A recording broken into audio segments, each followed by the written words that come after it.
ואני מתכבד לפתוח את הישיבה המיוחדת של הכנסת לכבוד נשיא ארצות הברית של אמריקה, מר דונלד ג'יי טראמפ. of the United States, Mr. Donald J. Trump.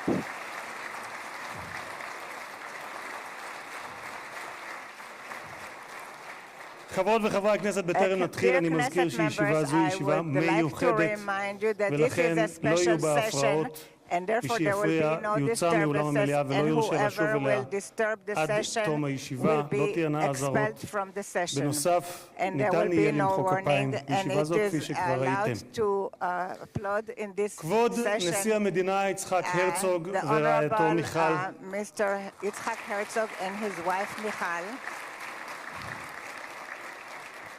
כבוד ראש הממשלה בנימין נתניהו ורעייתו שרה, Benjamin Netanyahu and his spouse, Sarah.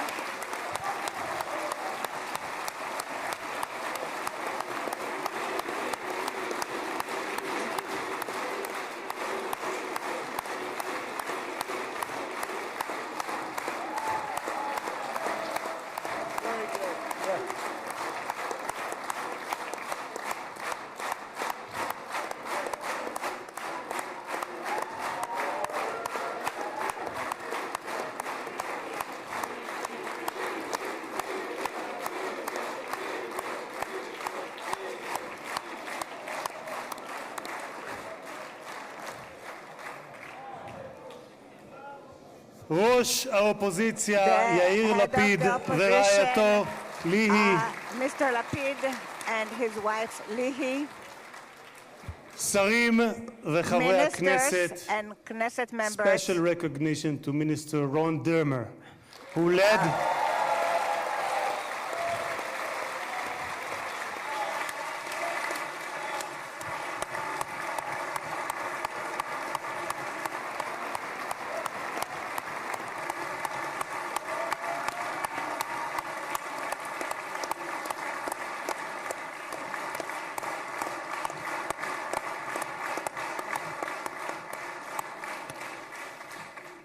Special recognition to Minister Ron Dermer, who led the negotiation team on behalf of Israel.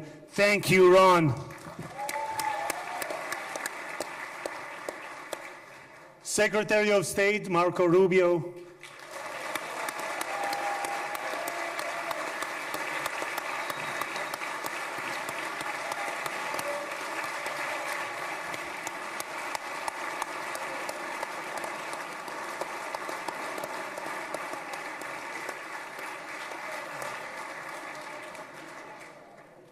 Secretary of War Pete Hegseth,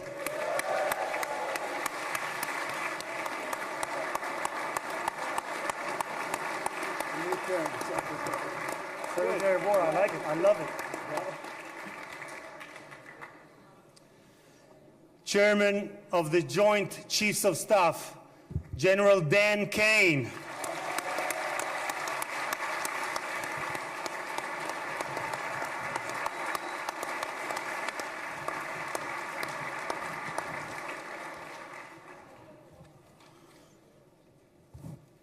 two key players, President Trump's special envoy Steve Witkoff, who is here with his partner Lauren,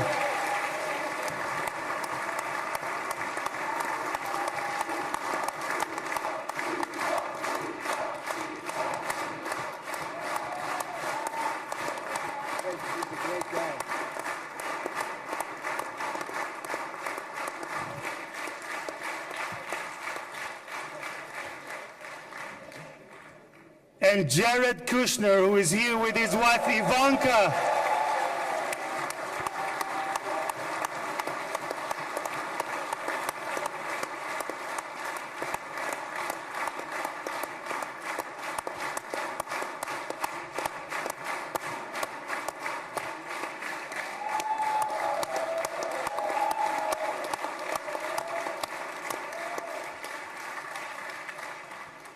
Thank you guys for everything that you have done to bring about this day. Ambassador of the United States to Israel, my dear friend and my absolute favorite rock star, Mike Huckabee.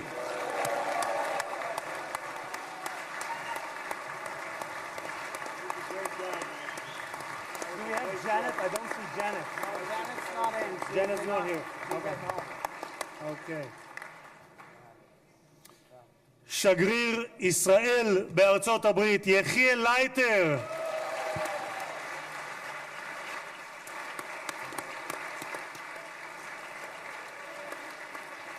תודה. שגרירים וראשי משלחות זרות, ראש עיריית ירושלים משה ליאון ורעייתו סתווית, סגל א' של המדינה, ראשי גופי הביטחון, אלה שנמצאים איתנו ואלה שבשטח, הרמטכ"ל רב אלוף אייל זמיר, the chief of staff,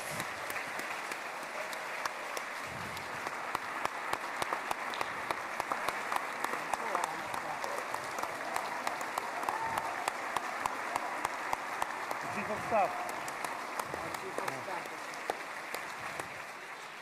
המפכ"ל רב ניצב דניאל לוי, the head of the police, Daniel Levy, נציב שירות בתי הסוהר רב the גונדר head of קובי the יעקבי, prisons, Mr. הוא נמצא Yacobi. בשטח, הוא מאלה שנמצאים He's בשטח. one of those who is in נציב הכבאות וההצלה הרב תפסר אייל כספי, Mr. Eyal Kaspi, the head of the fire. ראש המוסד the דוד head ברנע, of the Mossad, Mr. David Barnea.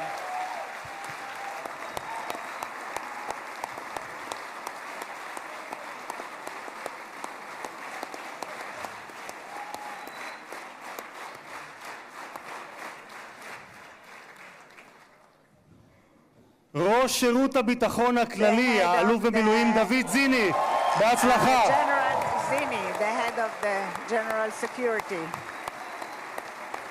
Great success to you.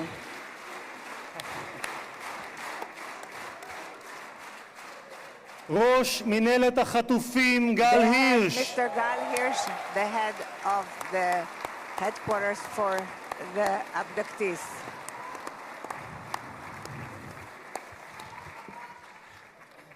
ראשי ערים וראשי Mayors רשויות מקומיות, and the local authorities. מנכ"ל הכנסת שהרים The בשלושה ימים chairman of ביקור the שדרושים לו 3 חודשים who לפחות, brought משה about צ'יקו a אדרי. visit in 3 days, which usually takes 3 months, Mr. Itzik Edry, מזכיר הכנסת עורך הדין דן the מרזוק, secretary of the היועצת Knesset, היועצת המשפטית לכנסת the עורכת הדין legal שגית אפיק, counsel of the Knesset, קצין הכנסת ניצב יובל חן, and the head of the Knesset, חברי הנהלת הכנסת, members of the משפחות חטופים, management of the Knesset, משפחות שכולות, families of the bereaved, families of the abductees.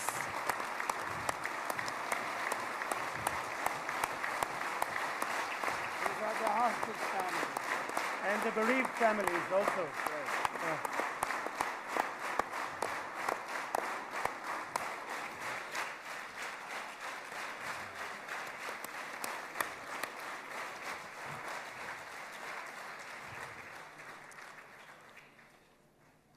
סגל א' של המדינה, מכובדים מהארץ ומהעולם, ואני פותר בזאת את הדוברים הבאים יזכו כל המכובדים.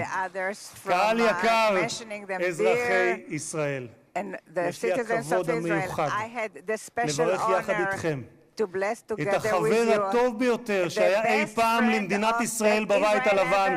ברוך הבא לישראל, ברוך הבא לירושלים, ברוך הבא לכנסת, הנשיא דונלד ג'יי טראמפ. President Donald J. Trump.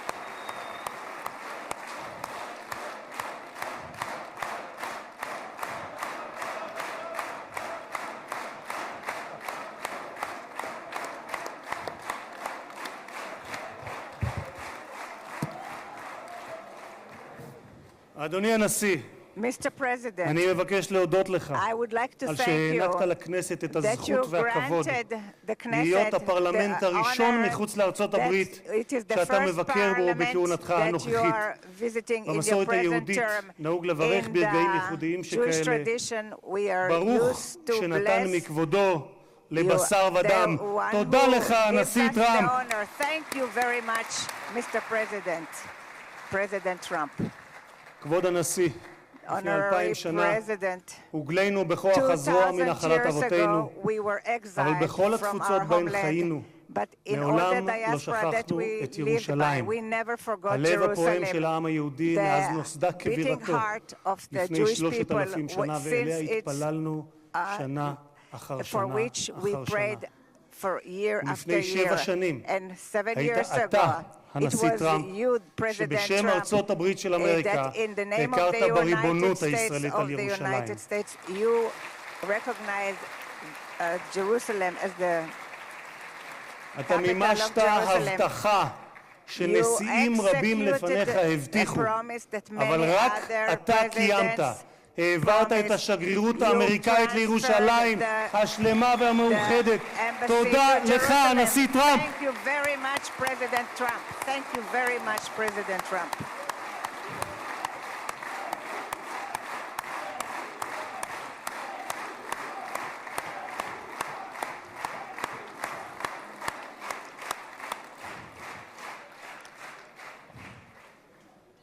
משחר הקמתה In the נאלצה dawn מדינת of its ישראל להילחם, establishment, אך תמיד הושיטה את Israel ידה was לשלום.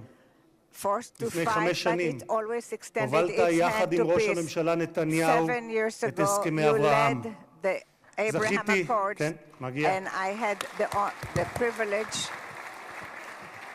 זכיתי לכהן בממשלה to שחתמה serve עליהם, in this ולימים הם היו government בעלי that משמעות signed רבה עבורי גם ברמה it, האישית. and it was very משום שלפני meaningful for 2.5 me because 2.5 זכיתי להיות years יושב ראש ago, הכנסת I הראשון was the first המקבל הזמנה head of the רשמית Knesset לבקר that בפרלמנט של was מדינה ערבית, invited וזו הייתה to המדינה speak שבה in a שני הוריי parliament שנמצאים of כאן איתנו נולדו וגדלו, Arab country, מרוקו. and it was in the קירבת- country of Morocco, קירבת where my parents came בין from. ישראל לבין You- 4 מדינות ערביות You made it the בהסכם relationship שבבסיסו closer in שלום accord תמורת that it's שלום.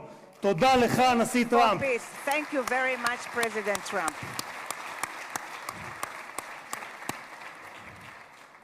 הרבה לפני כהונתך הראשונה, Many years כבר before your first ב-2011, term, already in זיהית את 2011, הסכנה שבאיראן you גרעינית, identified the וכתבת, danger of ואני אומר זאת בשפת המקור nuclear ברשותכם. Iran. Iran's quest of nuclear weapons is a major threat to our nation's national security interests. We can't allow Iran to go nuclear. איום על ארצות הברית משמעו איום על העולם החופשי כולו. את עמדתך העקבית ששמה את אמריקה ראשונה, America first, Continued that אך you לא put לבדה, America but first, not but not America alone, alone. but not America הבאת alone. עמך You לבית brought הלבן with בשתי you to כהונותיך. the White לפני 4 House in your חודשים, two terms. לאחר שראש הממשלה נתניהו 4 months ago, פתח after במבצע Prime עם כלביא, Minister הורית על started המבצע Rising פטיש חצות, Lion, Midnight Hammer, you started פעולה the אמיצה, Midnight Hammer, שלא הייתה which was כמותה a very עד brave שאתה action, הגעת. that there was nothing like it until you arrived at the White House.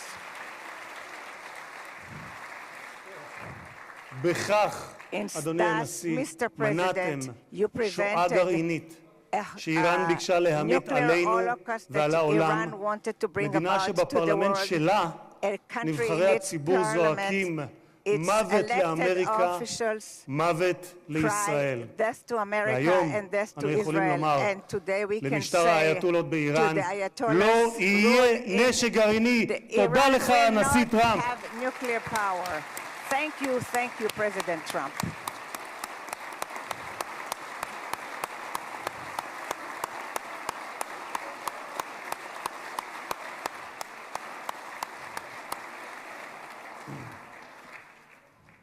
כבוד הנשיא, היום העם Mr. היהודי מציין את President, סיום חג today הסוכות, the ומחר Jewish נציין people את שמחת are תורה. ending the holiday of בשמחת תורה Sukkot, לפני and שנתיים, tomorrow לא it will be שמחנו. Simchat Torah. And היה זה היום 2 הקשה years ago in ביותר Simchat שחוותה Torah, מדינת ישראל it was the משחר most הקמתה difficult day for the והעם state of היהודי Israel מאז since its השואה. establishment and for the Jewish people עשרות פעמים since the הגעתי יחד Holocaust. עם מנהיגים זרים Many למקום times I הטבח. came with עם רבים many מהם ישבתי visitors לצפות to the בתיעוד area of the המצולם של slaughter, הזוועות שאני יודע and שגם I אתה saw the ראית. horrors. שבועות ספורים And לאחר ה-7 few באוקטובר weeks after the ליוויתי 7th את of ג'רד October, I ואיוונקה accompanied שהגיעו לכאן Jared and Ivanka לאזורים that who הקשים came to those ביותר. difficult areas. ראינו את מה We שקיווינו, saw what היינו קיבוץ we כפר were in עזה Kfar ברעים, Aza, וראינו את מה and we שקיווינו saw שלא what יחזור עוד we בתולדות hope that we האנושות. will never see again. של פוגרומים, Horrible ילדים, sites of נשים, pogroms, קשישים, גברים, children, חיים men and שלווים women, שהיו and the elderly. ואינם עוד. They are no longer השטן there. לא רק The רצח, Satan not טבח, only אנס murdered ושרף and raped, רבים מאחינו ואחיותינו, and many of our הוא גם brothers and חטף אותם, sisters, he מתים also וחיים. מאז abducted the בני ישראל life נלחמו and את the dead. המלחמה הקשה, And since הארוכה, This וגם has been the הצודקת longest בתולדותיהם. and the most just הפצע הזה war, this של אחינו wound החטופים בשבי of our נותר brothers פתוח ושותת in דם מאז prison ה-7 באוקטובר, כאשר has כל עם been ישראל when all כאב the את כאב nation of החטופים Israel ובני has been משפחותיהם, in התלויים pain בין of תקווה the לייאוש, families בין חיים of the למוות, abducted עד הבוקר הזה. until this morning. במשך שנתיים, For 2 years, במקום בו יושבים האורחים in the ביציע gallery where שמולנו, the כבוד people, הנשיא, the guests are sitting, השקיפו מעלינו תמונות we had החטופים. photos of הבוקר, the hostages. לקראת האירוע But ההיסטורי this הזה, morning, זכינו להוריד towards את this התמונות עם historical day, חזרתם של we החטופים were able to למשפחותיהם. remove אני the אעשה משהו photos, ספונטני, and I אדוני will הנשיא. do את something סיכת החטופים הזאת, spontaneous, and I will מצבעי כחול remove לבן, קיבלתי the pin מצבי כמור, אבא של that I איתן מור. received from אני צביקה מתכבד מור. להוריד אותה, כי I לפני am רגע removing דיברתי it עם because a צביקה, minute ago איתן I כבר spoke בידיהם, to צביקה והם Moore, חוגגים את brother, האיחוד and הזה. they are תודה celebrating לך, this הנשיא unification. טראמפ. Thank you so much, President Trump. Thank you so much, President Trump.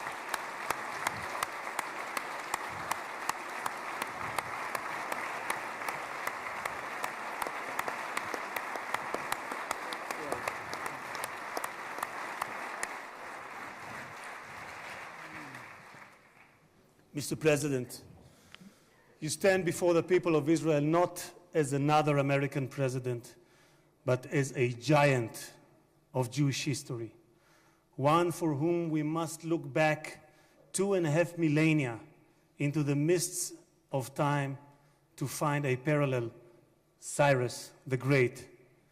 You, President Donald J. Trump, are a colossus who will be enshrined in the pantheon of history. Thousands of years from now, Mr. President, the Jewish people will remember you. We are a nation that remembers.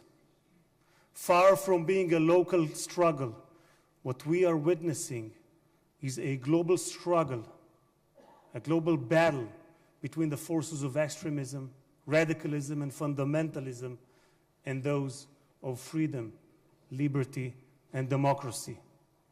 What the world needs now is not appeasers who feed the crocodile in the hope that they will be eaten last, like the kind we have seen recently at the UN General Assembly. And by the way, President Trump, your team has checked the teleprompters. It is working beautifully. What the world needs now are more leaders who are brave, resolute, strong, and bold. The world needs more Trumps.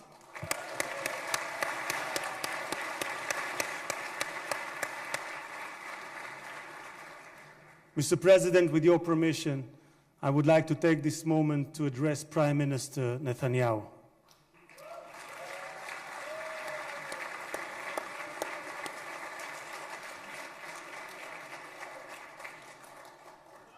ראש הממשלה, תודה. ראש הממשלה, עמדת בכל שנות כהונתך, אבל בפרט בשנתיים האחרונות, מול לחצים אדירים.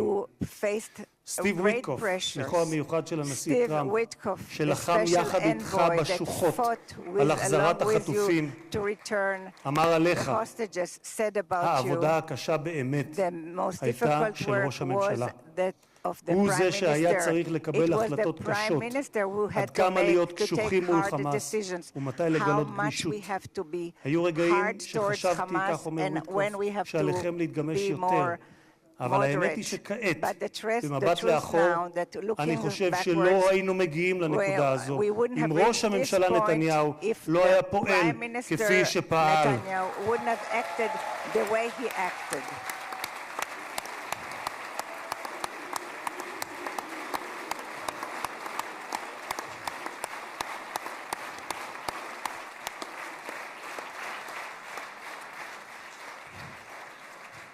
גם הנשיא שלי, ממשיך ויטקוף, גם הנשיא שלי, אתה אדוני, הנשיא טראמפ, מאמין בכך. הוא מאמין שראש הממשלה נתניהו קיבל החלטות קשות מאוד, והיו אנשים פחות אמיצים שלא היו מקבלים החלטות כאלה. והנה אנחנו כאן היום משום שלחמאס לא הייתה ברירה, כך אומר ויטקוף. הם נאלצו להגיע להסכם הזה. הלחץ היה עצום ולכם יש צבא גדול. התקדמתם משמעותית בשטח וזה מה שהוביל להסכם הזה. כך אומר השליח ויטקוף. אדוני ראש הממשלה, אתמול בדרכו לישראל אמר הנשיא טראמפ שאתה הוא האיש הנכון. בזמן הנכון. ואני גאה לומר כאן, לעיני העולם, שבזכותך הגענו להישגים הרבים שאליהם הגענו. תודה לך, ראש הממשלה. Thank you so much, Mr. Prime Minister.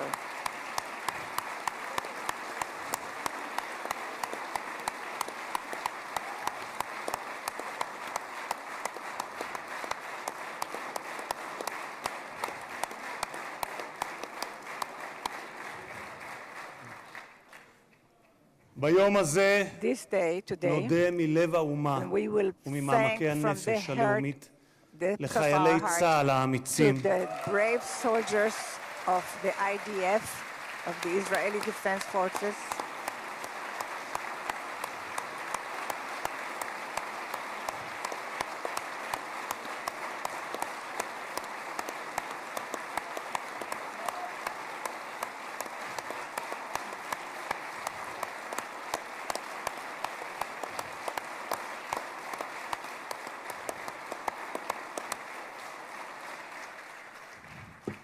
נודה לחיילי צה"ל האמיצים שהסתערו קדימה כאריות וסיכנו את חייהם כדי להגן על מדינת ישראל. רבים מהם נפלו והקריבו את חייהם למען המדינה שמרכינה את ראשה בפניהם ובפני משפחותיהם השכולות. דמם לא נשפך לשווא, כי בגבורתם ובהקרבתם הם הביאו לרגע הנשגב הזה, ושמותיהם ייוותרו חקוקים לעד בלב האומה.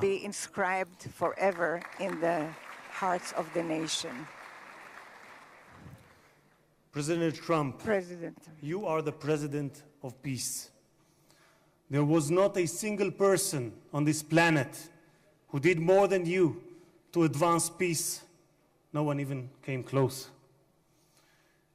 Your election to the presidency marked a turning point, not only for the United States, but for the entire world. Through your strength of character and unwavering resolve, you brought an end to bloody conflicts in no fewer than 8 regions across the globe. In less than 9 months, you became one of the most consequential presidents in history. You saved countless lives that would have been lost without your leadership. And as our sages teach, whoever saves one life, it is as though he has saved an entire world. You have proven that true peace is achieved through strength, and that only those who are prepared to use force in the present can prevent the need to use it in the future. Mr.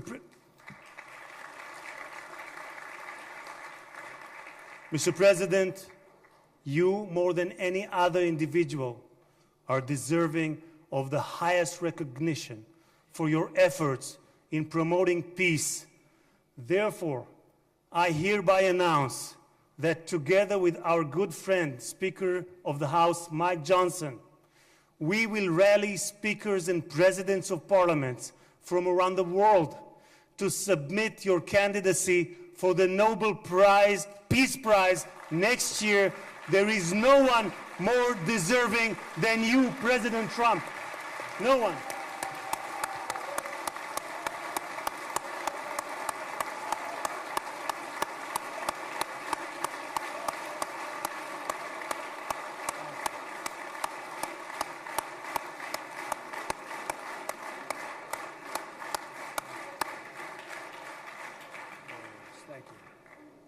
אדוני הנשיא, אנחנו ניצבים בפני ההיסטוריה ברגע נשגב שיחקק לדורות. זה יום מאוד מרגש לאזרחי ישראל, יום שכולנו ייחלנו לו. בספר ירמיהו משיב השם לרחל המבכה את בניה. מנעי קולך מבכי ועינייך מדמעה, כי יש שכר לפעולתך, נאום אדוני, ושבו מארץ אויב, ויש תקווה לאחריתך, נאום אדוני, ושבו בנים לגבולם.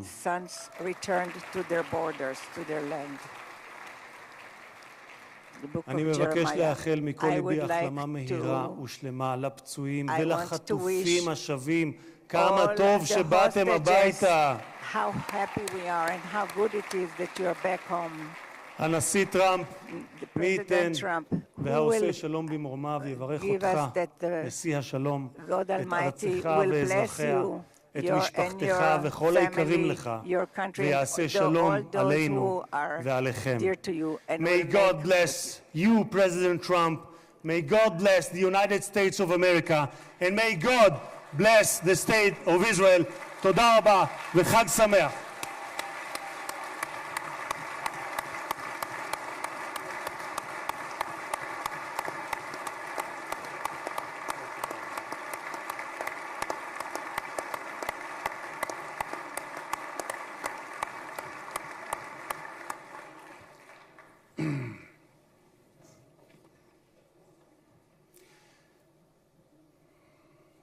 אני מתכבד להזמין כעת את ראש הממשלה, חבר הכנסת בנימין נתניהו, לשאת דברים. Benjamin Netanyahu, the Prime Minister, to say a few words.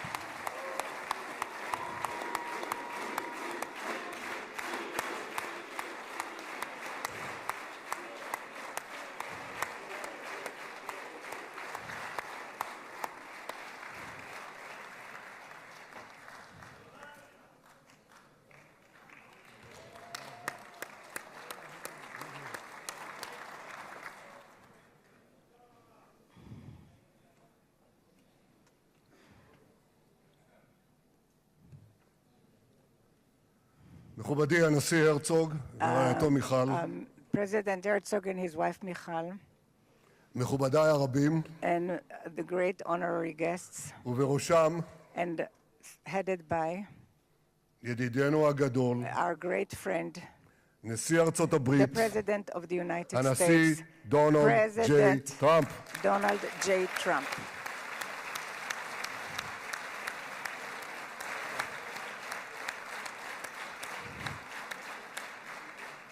ברוך בואך לירושלים בירתנו הנצחית.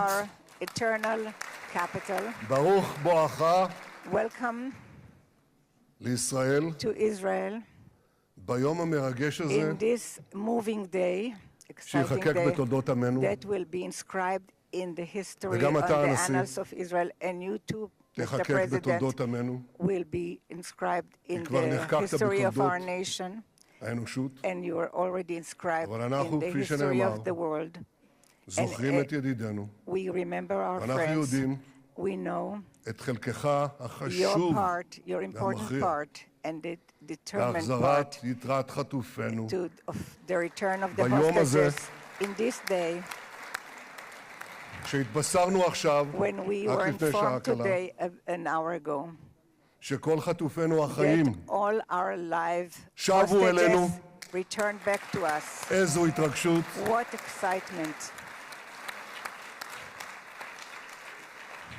how long we've waited for this moment, and we have committed to return everyone. And I want to thank you personally and on behalf of the whole nation. Thank you, Mr. President, President Trump. Thank you, Mr. President.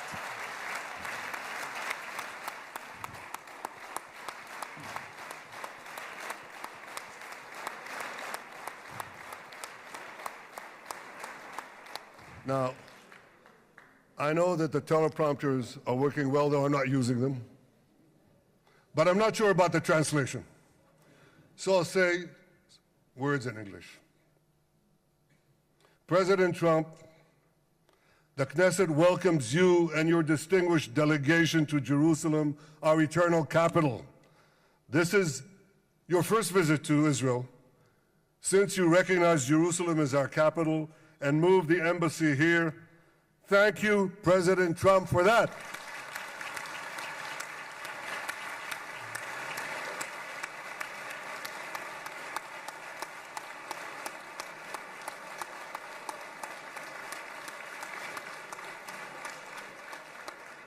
There are many other reasons to thank you since your last visit here.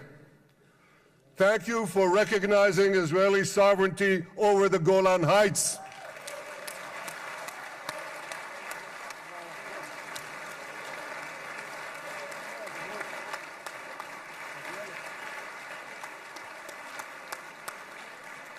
Thank you for standing up to the lies against Israel in the United Nations.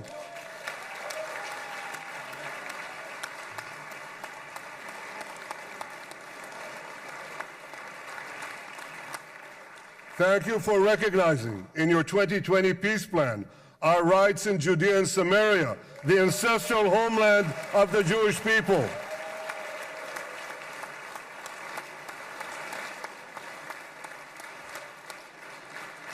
Thank you for brokering the historic Abraham Accords. Abraham, Eskemei Avraham.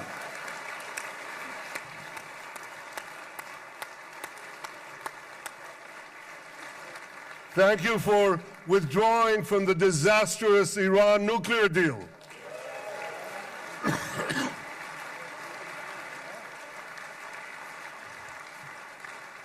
Thank you for supporting Operation Rising Line and for your bold decision to launch Operation Midnight Hammer. Boy, is that, you got to hear this.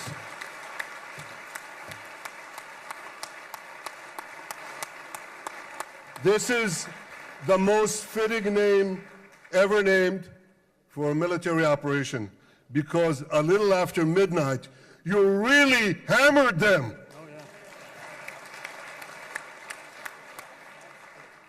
My friends, this is only a partial list, but it's enough to affirm what I've said time and again. Donald Trump is the greatest friend that the state of Israel has ever had in the White House.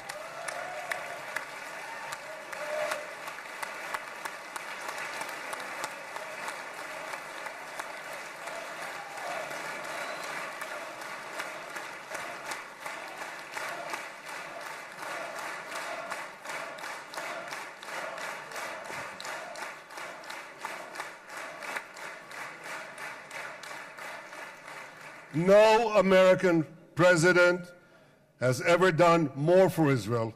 And as I said in Washington, it ain't even close. It's really not a match. Mr. President, today we welcome you here to thank you for your pivotal leadership in putting forward a proposal that got the backing of almost the entire world. A proposal that brings all our hostages home.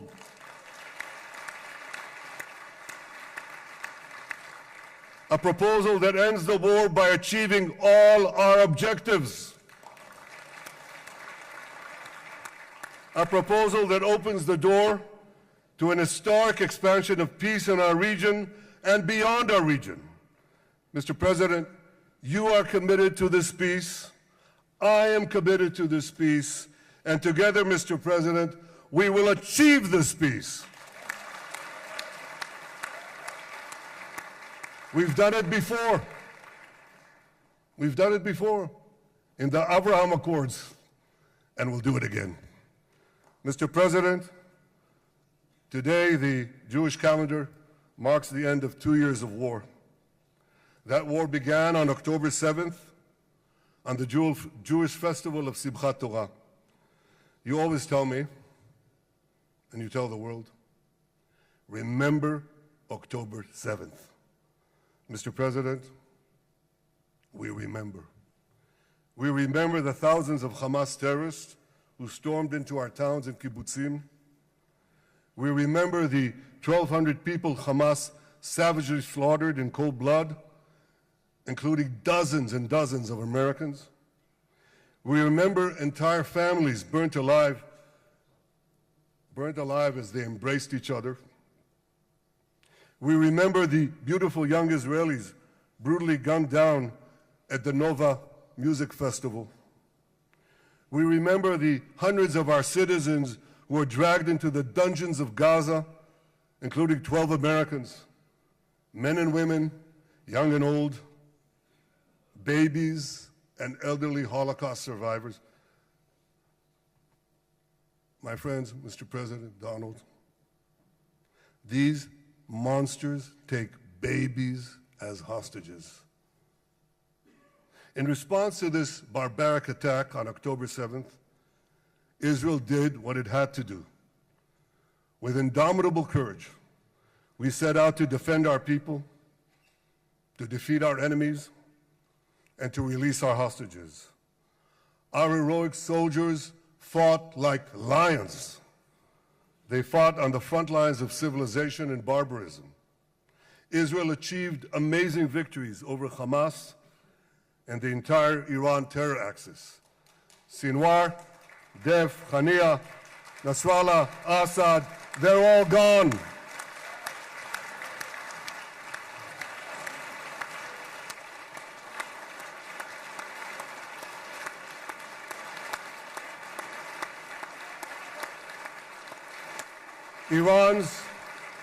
Iran's nuclear weapons and ballistic missile program, with your enormous help, Mr. President, rolled back.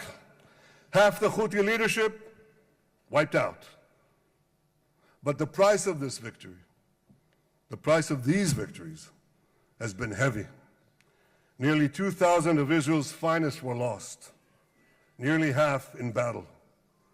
They left behind parents, spouses, siblings, and children. Their love and laughter, their promise and potential were lost forever. To the families of our fallen fighters, many of them are here, I say, I know the depth of your pain. I know the inconsolable grief that will accompany you for the rest of your lives. The state of Israel bows its head in eternal gratitude to our fallen heroes. Because of these heroes, our nation will survive. Because of these heroes, our nations will thrive. And because of these heroes, our nation will have peace. Mr. President, thousands of our brave soldiers were also wounded, suffering terrible blows to body and soul. Brave soldiers like Ari Spitz. Ari is an American. Ari is an American Israeli who was injured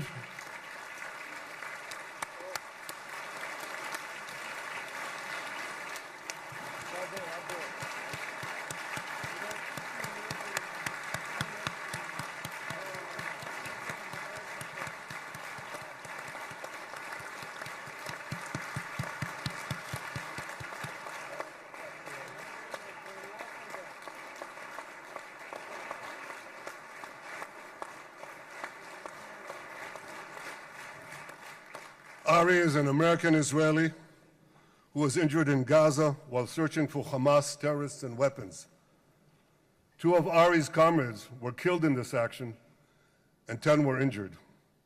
Ari was presumed dead, but made a miraculous recovery despite losing 3 limbs. Ari, stand up for a minute alone. Stand up. There you go. There. Ari, you are the spirit of Joshua. You are the spirit of David. You are the spirit of the Maccabees. You are the spirit of Israel. I salute you. We all salute you.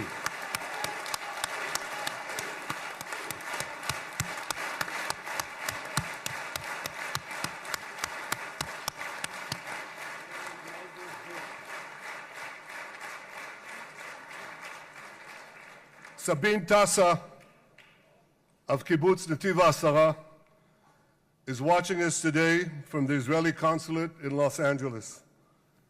Sabine lost her husband and her oldest son on October 7th. She is the mother of 3 other boys. 2 of them, Koren and Shai, witnessed their father jump on a Hamas grenade to save his 2 sons. We all saw the film of those 2 boys crying out in pain, "Father is dead.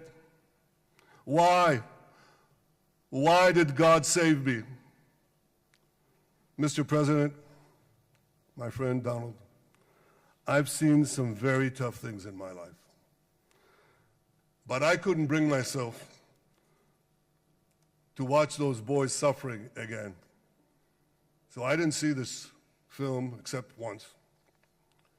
Yet Sabine, their mother, has had the strength and fortitude to show this film across the world. And my wife Sarah and I asked her, "Sabine, how do you do it? Why do you do it?" And she answered, "I do it to show the entire world the monsters Israel is fighting and the justice of our cause." This is what she's doing once again in Los Angeles. Sabine, you can hear me now, so I want to tell you on behalf of all of us, you embody the spirit of our biblical heroines, Deborah, Ruth, and Esther. You too are the spirit of Israel, and we all salute you.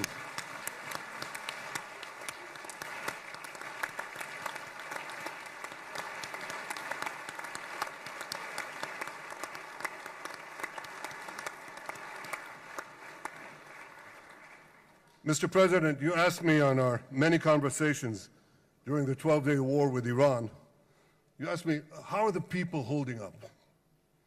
And I said to you, our people are strong. Israelis are a nation of lions with unlimited resolve to defend our country and secure our future. The people give strength to our soldiers, and the people give strength to me and to my colleagues.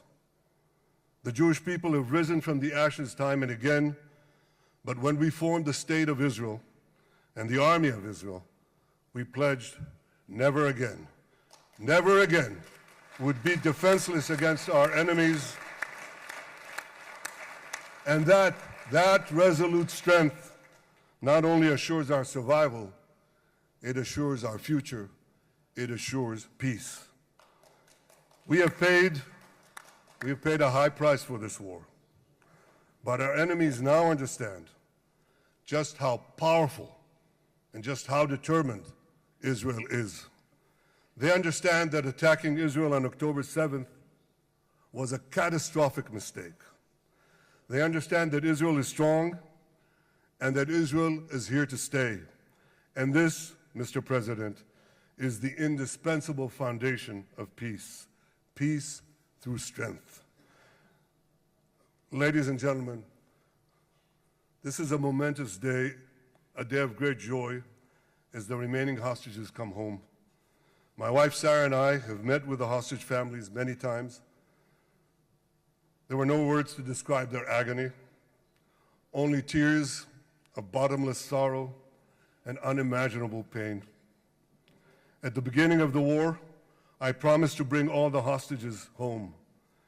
Today, with the indispensable help, the determined and focused help, the unremitting help of President Trump and his team, and with the incredible sacrifice and courage of the soldiers of Israel, we are fulfilling that promise.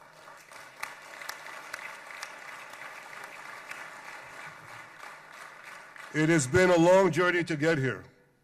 In the first week of the war, our brave soldiers put military pressure on Hamas, and the international community put diplomatic pressure on them.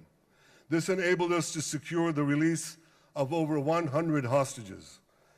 In heroic rescue attempts behind enemy lines, Israel's special forces rescued 8 live hostages and brought back the remains of dozens more.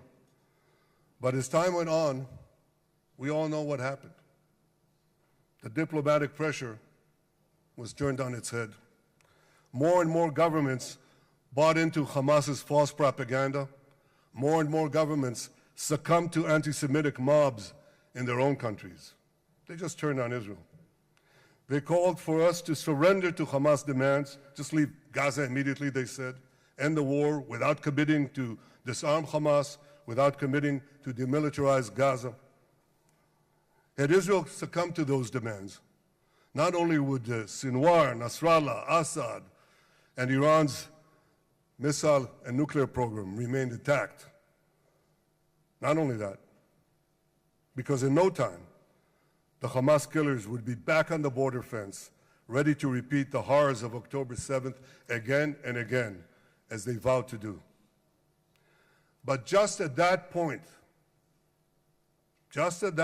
of maximum pressure on Israel, a man named Donald J. Trump was elected President of the United States.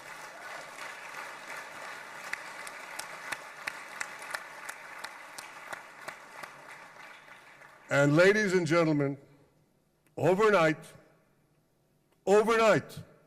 everything changed. Everything. We felt it right here. Mr. President, thanks to your unequivocal backing of Israel, we secured a second hostage deal within weeks of your election.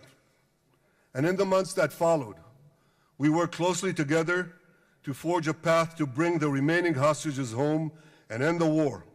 End the war in a way that ensures the disarming of Hamas, the demilitarization of Gaza, and that Gaza would never again pose a threat to Israel.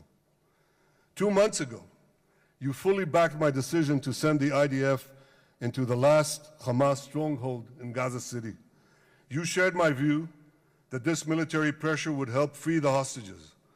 And despite all the criticism, all the naysayers, we were right. Hamas caved in. And 2 weeks ago, you succeeded in doing something miraculous. You succeeded in doing something that no one believed was possible. You brought most of the Arab world, you brought most of the world behind your proposal to free the hostages and end the war. I want to thank Steve Witkoff, Jared Kushner, and Ron Dermer for their great contribution to this effort.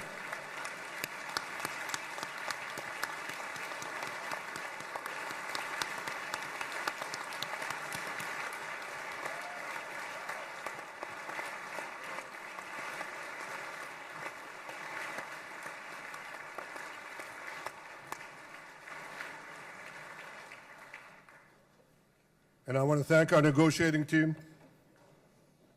I believe that the close cooperation between the two of us, between our two nations, combining Israel's military pressure and President Trump's unmatched global leadership. I have to tell you, I've seen a lot of American presidents. I've seen them all in the time that I've been here, and I've been here quite a lot of time. I've never seen anyone move the world so quickly so decisively, so resolutely as our friend President Donald J. Trump.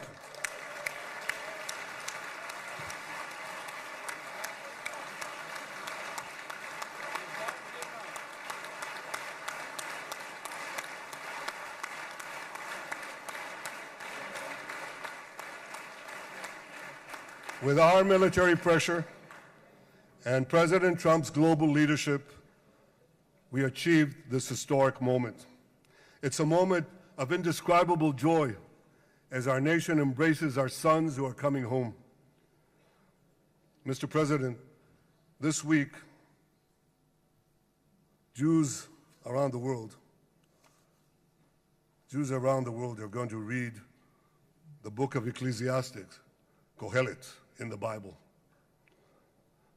The Bible has many miraculous moments. One of them was your decision to bomb Fordo. I think it was a pivot of history because it wasn't meant only to bomb Fordo. That action and your previous action of taking out Qasem Soleimani, the architect of death, I think that changed the balance of power in the world. You brought America back again to the driver's seat.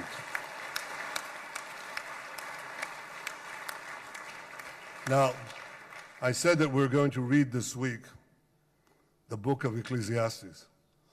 It's not a book of action. It's a book of meditations, of thought, a perspective on life and on death. And in this book, we read the immortal words of King Solomon. To everything there is a season, and a time for every matter under heaven. Et milchama ve'et shalom. A time for peace and a time for war. The last 2 years have been a time of war.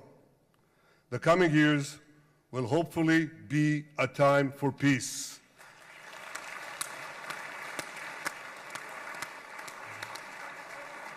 Peace inside Israel and peace outside Israel.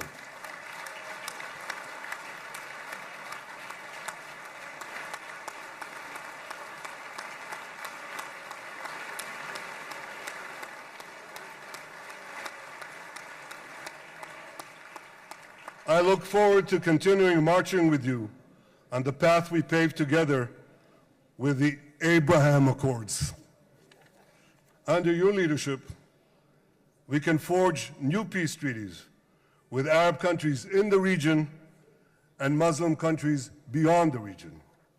Abraham's children will work together to build a better future, a future that will unite civilization against barbarism, light against darkness, and hope against despair. And my friends, I believe that with President Trump's leadership, this will happen a lot faster than people think.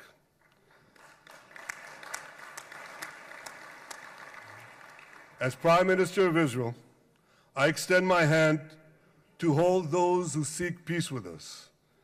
No one wants peace more than the people of Israel. Israel will always remain vigilant in defending itself, and Israel will always remain full of hope. Hope is our national anthem. Hope is our creed. Hope is our strength. It is time, my friends, to realize that hope and expand the circle of peace. Mr. President, thank you for all you have done for us. I have submitted your nomination to be the first non-Israeli recipient of the Israel Prize, Israel's highest award. As to that other prize, just a question of time, you'll get it. But I want you to get the Israel Prize, our highest award, to our greatest friend.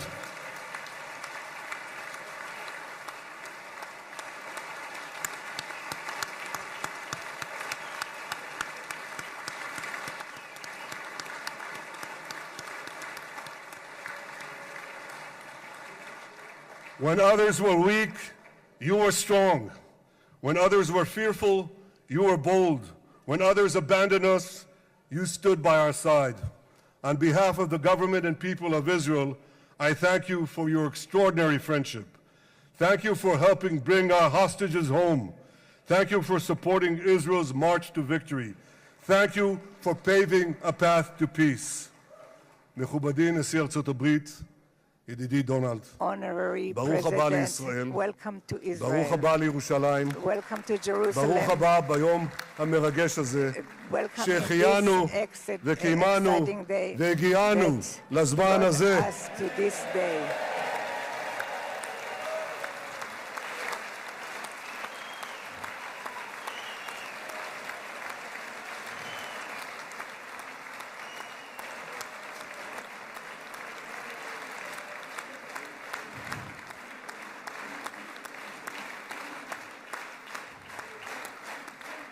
May God bless you and your family, Mr. President.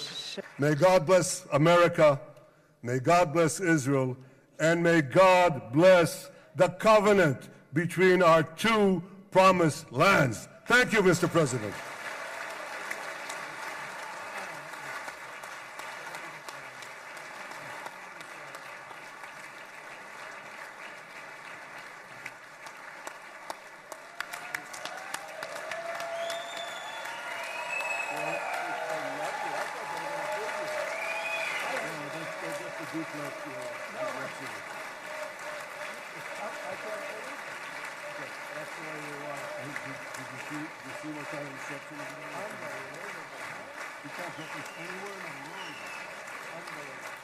But you'll get it in the morning. Thank you.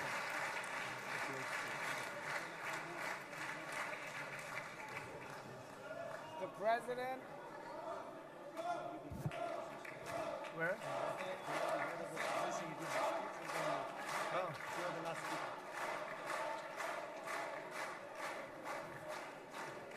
Come on up, opposition. Come on, opposition. Yeah, okay.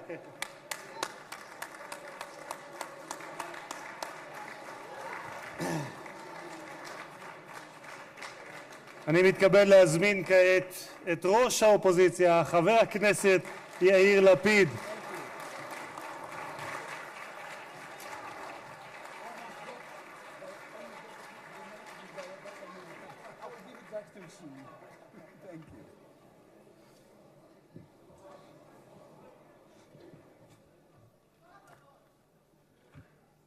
Mr. Speaker, members of Knesset, ministers, President Herzog, Prime Minister Netanyahu, distinguished guests, Your Excellency, President Trump. For 2 years, we waited for this moment. 2 years of sleepless nights, 2 years without air in our lungs. Our eyes are filled with tears today, our hearts are filled with gratitude, our children are coming home.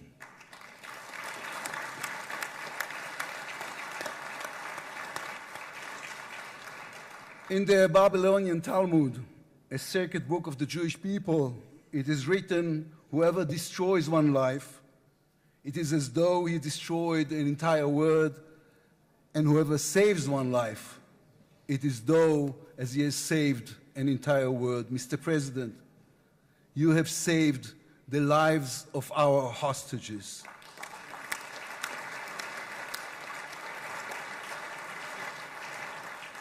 But you saved so much more. You have saved the souls of the bereaved whose loved ones now will be brought home for burial. You have saved thousands of soldiers who will now not fall in battle. And you have saved millions from the horrors of war. You have saved more than one life, and each life is an entire world. This is a historic moment, and a reminder that history is shaped by people. It is shaped by those who know the past, but have the vision to change the future. When you were elected, you declared that you would be the president of peace. You have kept your word. The fact that you were not awarded the Nobel Peace Prize is a grave mistake by the committee. But they will have no choice, Mr. President. They will have to award it to you next year.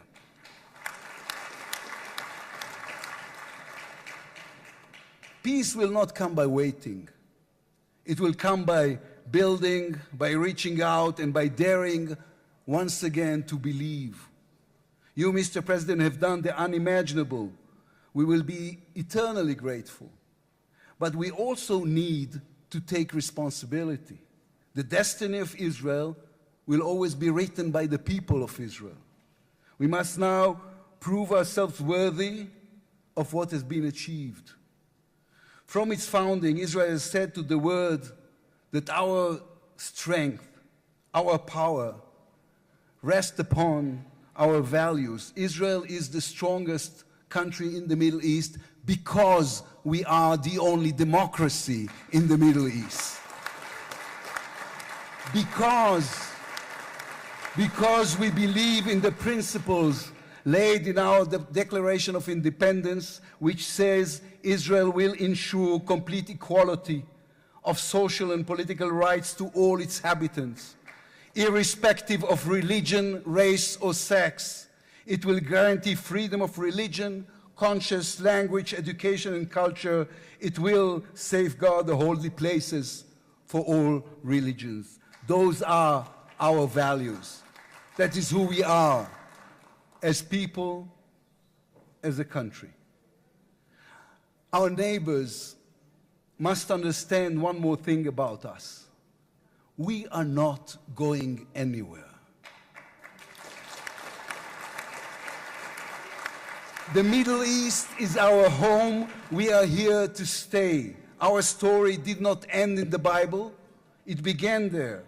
It continues in our laboratories and universities, in our innovation hubs. Hamas, Hezbollah, Iran, and the Houthis, they all read the wrong intelligence reports. The real intelligence report on Israel's intentions is found in the book of Genesis. And I will give you and your descendants after you the land of Canaan for an everlasting possession. We call upon the nations of the Islamic world and all our neighbors, Saudi Arabia, Syria, others. We are here to stay. We can do great things together. Come and talk to us. Mr. President, you are the one who can make it happen as you did with the historic Abraham Accords. Then too, no one believed it was possible. Then too, you imposed your vision on everyone. While others spoke of difficulties, you created opportunity. You can be the one to bring the next wave of peace. The people of Israel support this. They want this. We are ready. And you can later today in Egypt with your unbelievably talented team, my friends Steve Witkoff, Jared Kushner, Marco Rubio, Pete Hegseth, forge a regional alliance that will change not only the Middle East, but the entire world. After 2 years of war, the peoples of this region should look around and ask themselves, whose situation is better? Those who chose the path of peace or those who chose the path of war? Those who invested in their people, in the education of their children, in science and education and technology, or those who invested in hate and in violence? From here I say to all those who demonstrated against Israel these past 2 years, on the streets of London and Rome, in Paris and in Columbia University. I do not represent the government. As you know, I am the leader of the opposition. And I tell you, then, you were deceived. You were deceived. Propaganda experts, funded by terror money, manipulated you. Now that the war has stopped, you have time and a chance to go and learn the facts. The truth is, there was no genocide, no intentional starvation.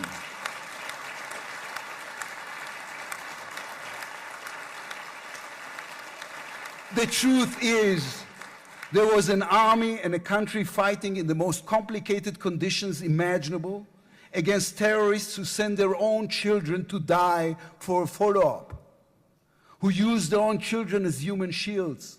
The truth is that a democratic state was attacked by a fanatical terrorist organization. 1,200 people were killed in one day, women were raped, babies were burned alive. And all that, on all the while, they played with your minds, selling you the absurd idea that supporting Islamic terror is somehow a liberal value. There is good and evil in this world. When you stand with Hamas, you stand with evil. When you stand with Hezbollah, you stand with evil. When you stand with the Iranian regime, you stand with evil. When you stand with Israel, you stand on the side of justice.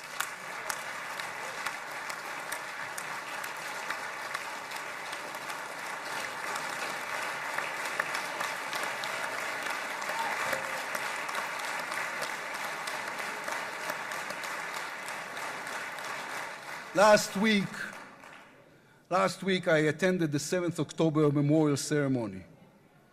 An inspirational woman called Galit Dan spoke on stage.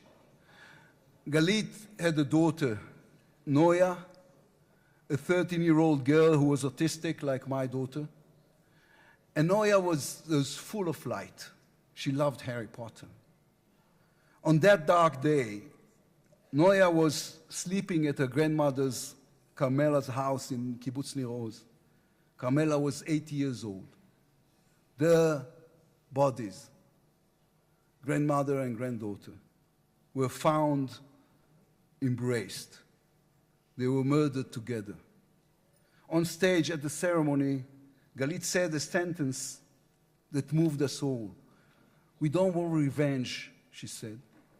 We want redemption. Today, the redemption begins. Israel has endured 2 terrible years on the battlefield and in the international arena. But in those 2 years, we also rediscovered our own greatness. We remember how good we can be, our pilots who took control of the skies over Iran, our industries leading the world in technology, our civil society, which reached out to help every victim of the war. We will move forward toward a different future. Our heroic soldiers who saved us all will fold away their uniforms and rise as teachers and engineers, scientists and innovators, investors and small business owners. We will never be able to repay the debt to those who sacrificed everything these past years, to those who, as President Lincoln said, gave the last full measure of devotion.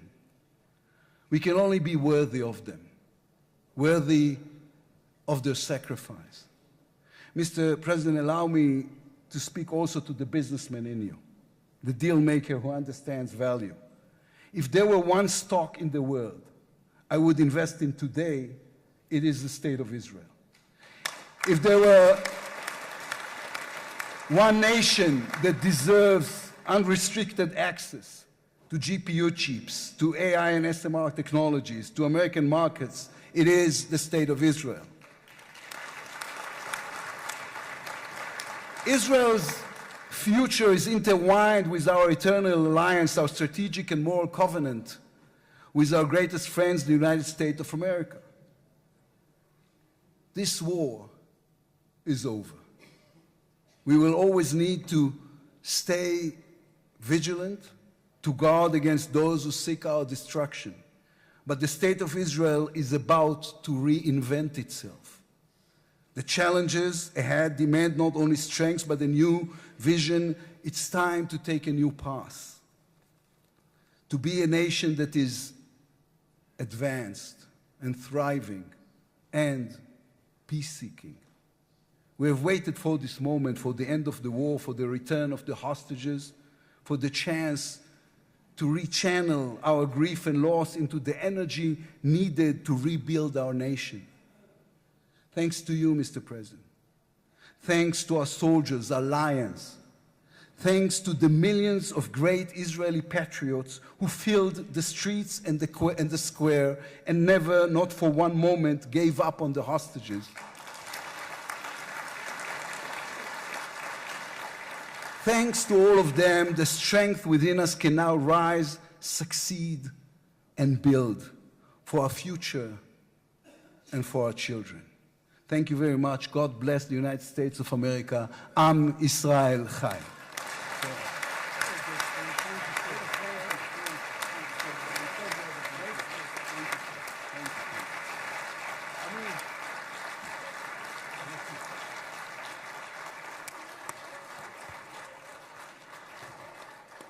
אני מודה לראש האופוזיציה. I would like to thank the head of the opposition. Members of the Knesset. It is now my distinct honor to invite the President of the United States of America, His Excellency Donald J. Trump, to address the Knesset.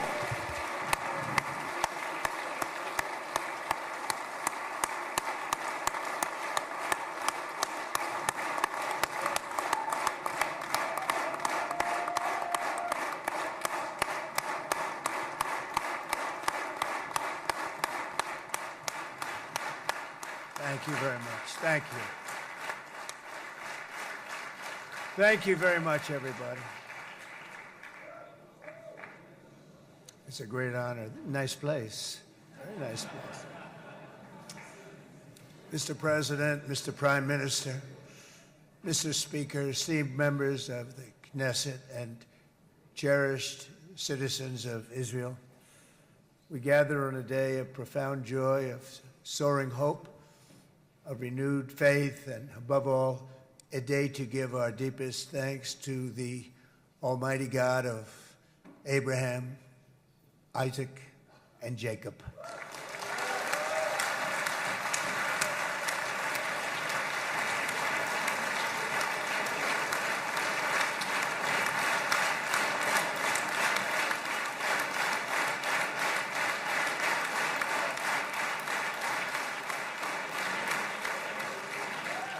After 2 harrowing years in darkness and captivity, 20 courageous hostages are returning to the glorious embrace of their families, and it is glorious.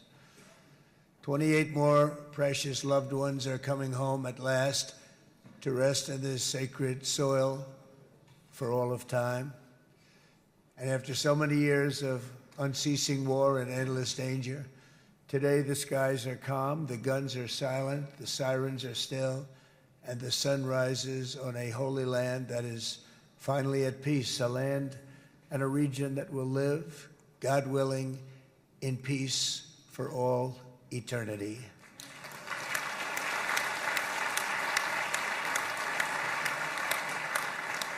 This is not only the end of a war, this is the end of an age of terror and death, and the beginning of the age of faith and hope and of God. It's the start of a grand concord and lasting harmony for Israel and all the nations of what will soon be a truly magnificent region. I believe that so strongly. This is the historic dawn of a new Middle East. I want to express my gratitude to a man of exceptional courage and patriotism, whose partnership did so much to make this momentous day possible. You know who I'm talking about. There's only one, Prime Minister Benjamin Netanyahu. Bibi, please stand up.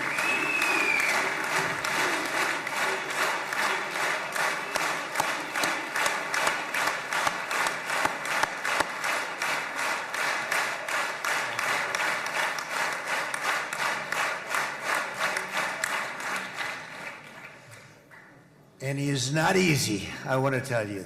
He's not the easiest guy to deal with, but that's what makes him great. That's what makes him great.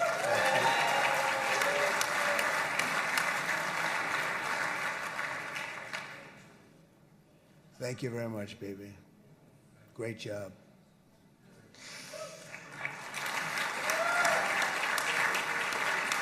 And let me also convey my tremendous appreciation for all of the nations of the Arab and Muslim world that came together to press Hamas to set the hostages free and to send them home. We had a lot of help. We had a lot of help from a lot of people that you wouldn't suspect, and I want to thank them very much for that. It's an incredible triumph for Israel and the world to have all of these nations working together as partners in peace.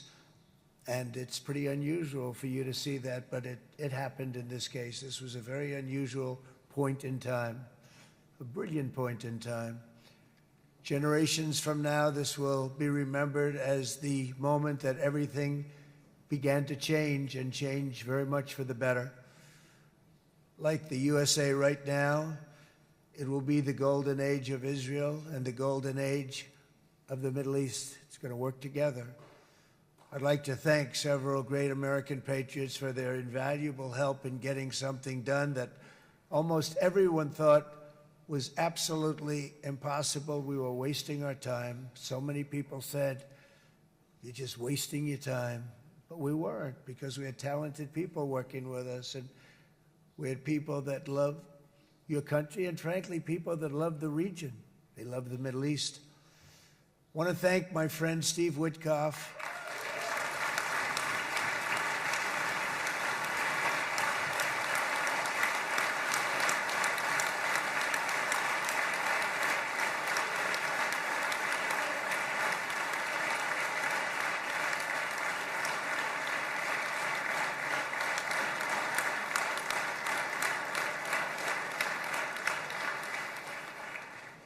You know, Steve was chosen by me.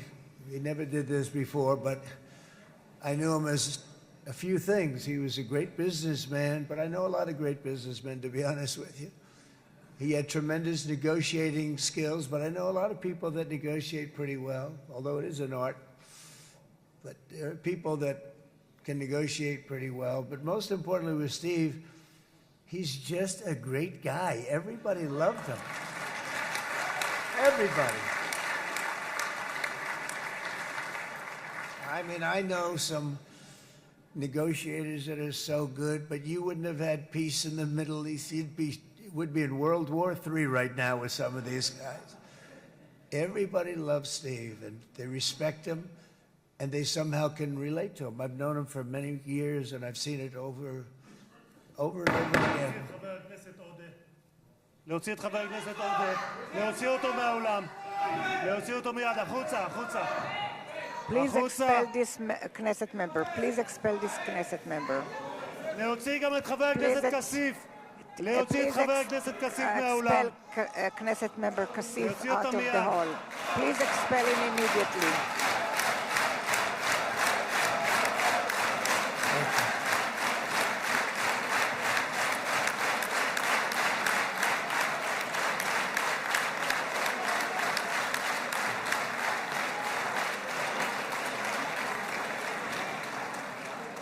Sorry for that, Mr. President.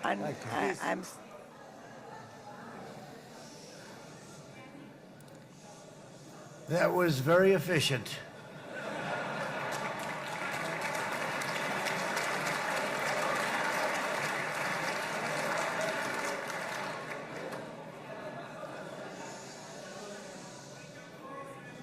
So back to Steve. He's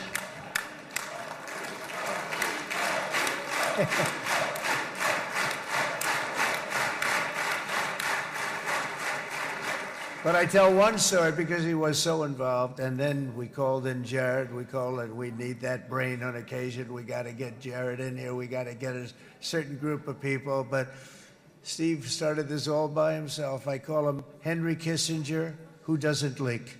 Okay? Henry is a big leaker. He leaked.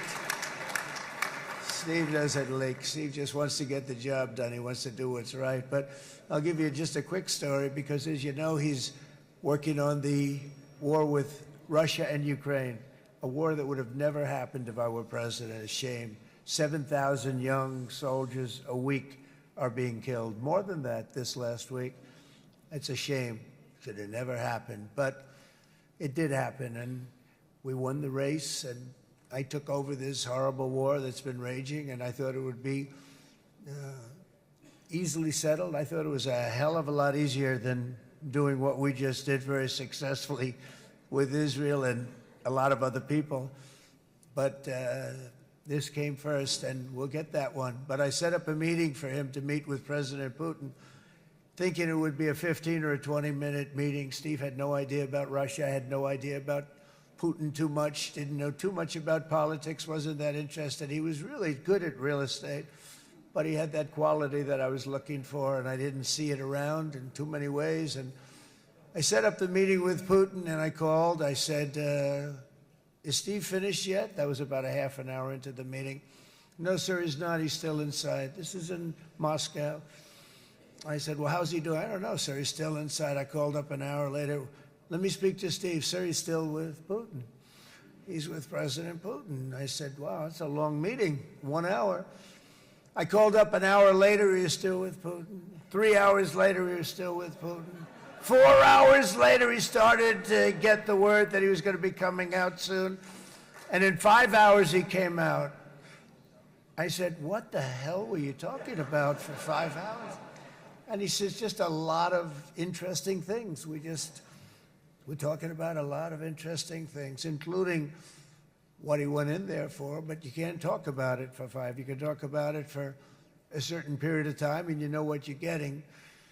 But that's a talent.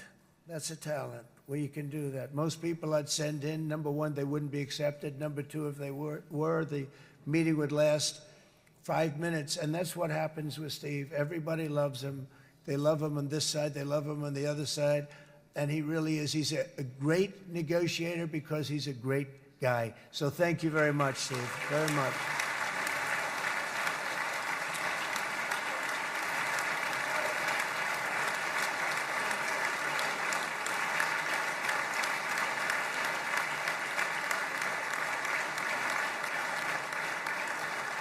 And let me also give a very special thanks to someone who truly loves Israel. In fact, loves it so much that my daughter converted. My daughter converted. I didn't know this was going to happen. And Ivanka's here.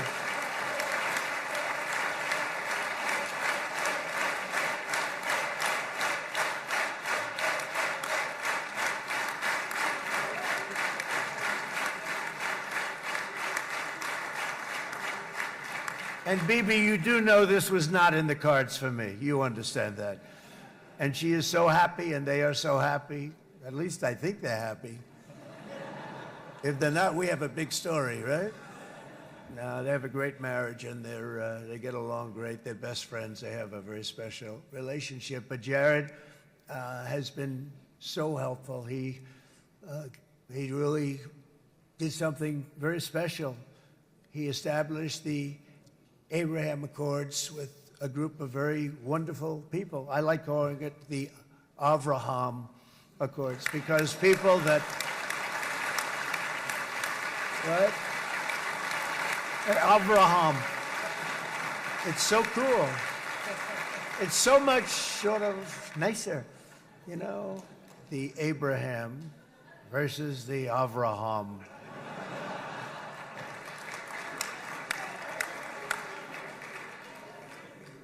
I just don't want to sound too sanctimonious when I do it, so, you know, I sort of split it up. This way we keep everybody happy. But we have some very great talent, and they have no excuses for anything that's taken place, because we had some unbelievably good people working on this. And then you're going to add a man named Marco Rubio, who is also here. That's right.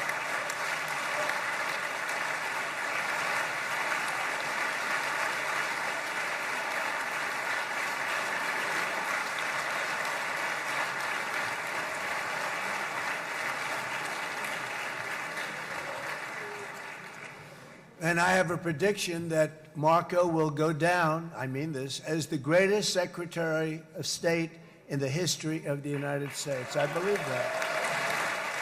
I believe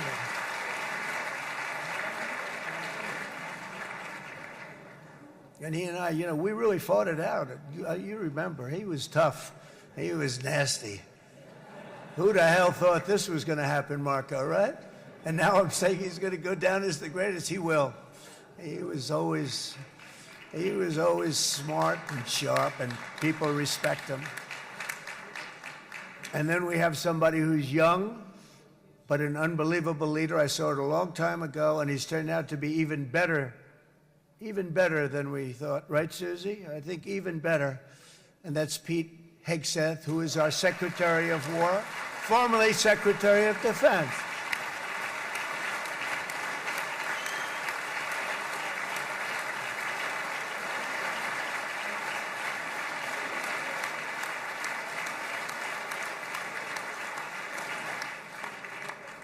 And as you know, we decisively won World War I. We decisively won World War II decisively. And everything in between and everything before it, we won everything. And then they had the brilliant idea of changing the name from war, it was war, to defense. And with that went a certain thinking. And we fought in a very politically correct way after that. We always had the strongest military, and now we have a stronger military than we've ever had before. Because of my first term, I've totally rebuilt the military, every aspect of it. But we have, if you think, we settled 8 wars in 8 months. I'm now including this one, by the way, if that's okay. They may say, well, that was quick. Because yesterday I was saying 7, but now I can say 8. The hostages are back. The hostages are back.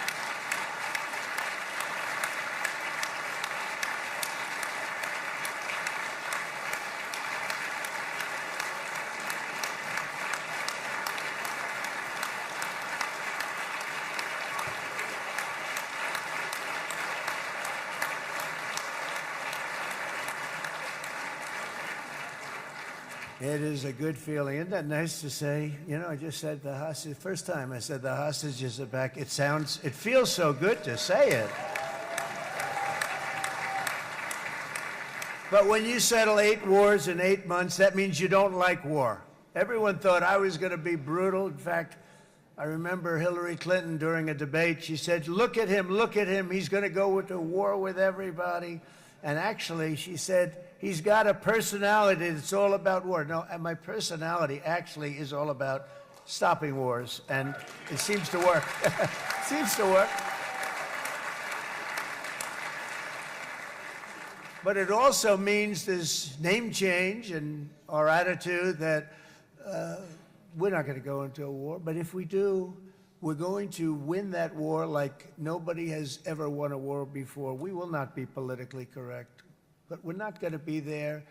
And I think, as you mentioned, Bibi, before, peace through strength. And that's what it's all about.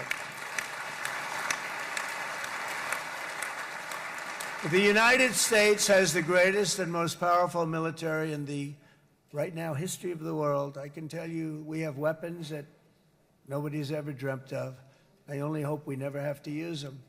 I rebuilt the military. I was proud to do it, but some of the things I hated to do. I hated certain of the weapons because the level of power is so enormous. It's so dangerous, so bad.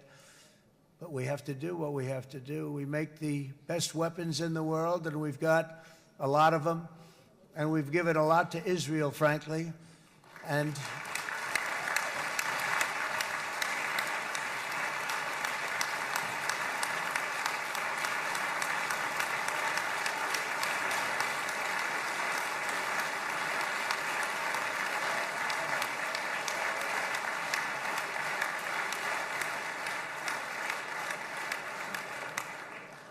Bibi would call me so many times, can you get me this weapon, that weapon, that weapon? Some of them I never heard of, Bibi, and I made them.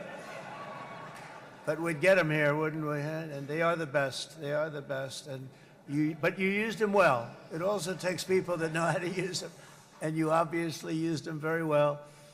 but so many that Israel became strong and powerful, which ultimately led to peace. That's what led to peace. So as we celebrate today, let us remember how this nightmare of depravity and death all began.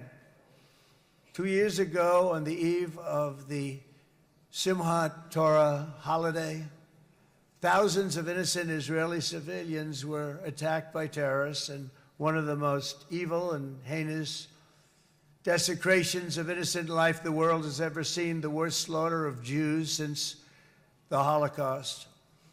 The cruelty of October 7th struck to the core of humanity itself. Nobody could believe what they were witnessing.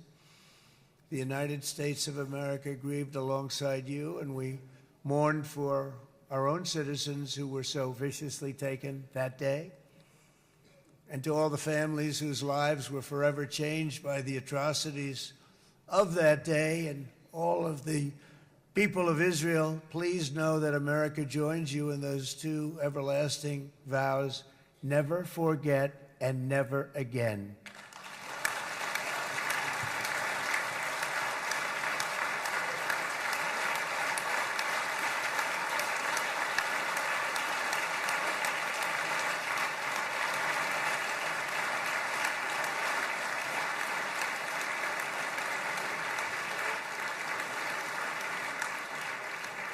From October 7th until this week, Israel has been a nation at war, enduring burdens that only a proud and faithful people could withstand. It was a very tough period of time. For so many families across this land, it has been years since you've known a single day of true peace. But now at last, not only for Israelis, but also for Palestinians and for many others, the long and painful nightmare is finally over. And as the dust settles, the smoke fades, the debris is removed, and the ashes cleaned from the air, the day that breaks on a region transformed, and a beautiful and much brighter future appears suddenly within your reach. This is now a very exciting time for Israel and for the entire Middle East, because all across the Middle East, the forces of chaos, terror, and ruin that have plagued the region for decades now stand weakened, isolated, and totally defeated. A new coalition of proud and responsible nations is emerging, and because of us, the enemies of all civilization are in retreat. Thanks to the bravery and incredible skill of the Israeli Defense Forces and Operation Rising Lion,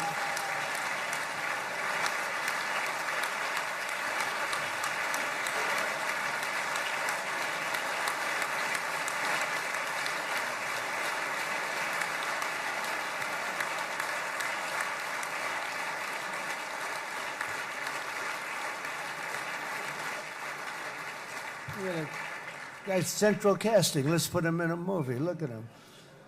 Great job. And my people loved working with you. Loved it. They worked so well together. But many of Iran's top terrorists, including nuclear scientists and commanders, have been extinguished from this earth. And with Operation Midnight Hammer, boy, that's a great name for that, what we did. Last June, the United States military flew 7 of those beautiful B-2 bombers. They look so beautiful all of a sudden. They were always, I thought they were pretty planes. I had no idea they could do what they did. In fact, we just ordered 28 more of them. A little updated version. We ordered a whole pile of them.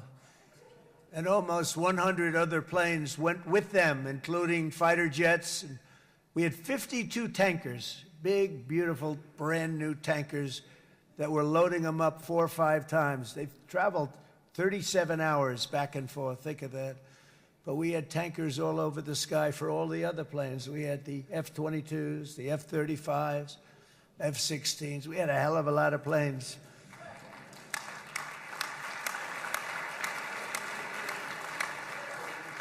So we had 52 gas stations in the sky. That's what they call them. I'll tell you, I wouldn't want to be flying one of them. We have our great General Raisin Cain right here. General, stand up. This guy, what a general. Thank you.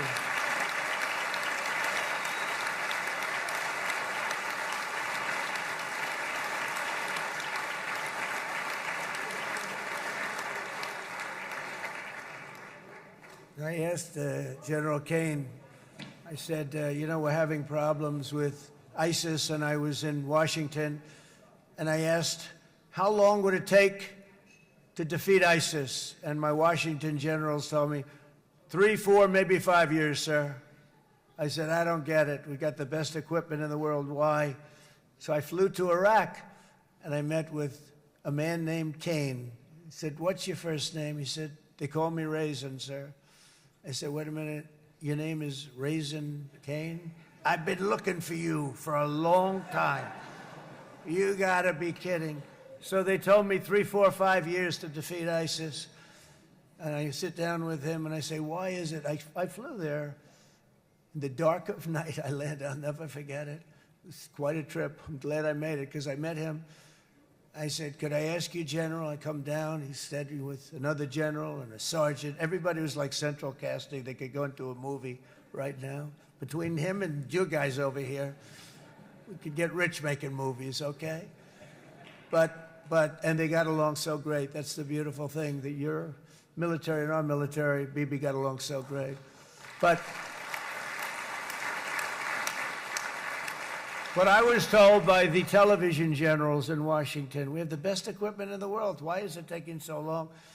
And they said, 4 years. I said, so let me ask you, Raisin, how long would it take you to defeat ISIS? Sir, we can do it in 3 weeks, but you'll probably have some time left over. I said, you gotta be kidding. What the hell are you talking about? They said 4 years. I said, well, sir, look, it's not my place to say, but you're asking me the question. What you have to do is you hit him from the west, you hit him from the north, you hit him from the south, you hit him above, you hit him below. I said, so why didn't they do it? And he didn't want to speak badly of his superiors, which is hard to believe they were his superiors. It should have been the other way around a long time ago, because he's the one that did Operation Hammer. It was flawless. It was flawless. It was absolutely flawless. And I said, so you really think you can do it in 4 weeks? Yes, sir, 100%. You have to do it differently than they were doing it. They were using one base, and it was hundreds of miles away. And he says, we have all these portable bases all over the Middle East. And they didn't want to use them because they didn't want to offend the country where the portable, they wouldn't have even known what the hell the planes were going up, right? They wouldn't have known, but he said, no, they didn't want to defend anybody, offend anybody, and but we can do it in 4 weeks. I said, you sure about that? I'm going to call you back. I'll call you back on Monday. I'm going back to Washington. But you think 4 weeks? Yes, sir, I think we can do it in 4 weeks. We'll have time left over. So I call him on Monday. I say, you think you can do it? 4 weeks. I said, go ahead and do it. He did it. I'll tell you, he did it in 4 weeks, less than 4 weeks. So, General, stand up, please. Again, this is a real general. This is not a television general. He doesn't want to go on television.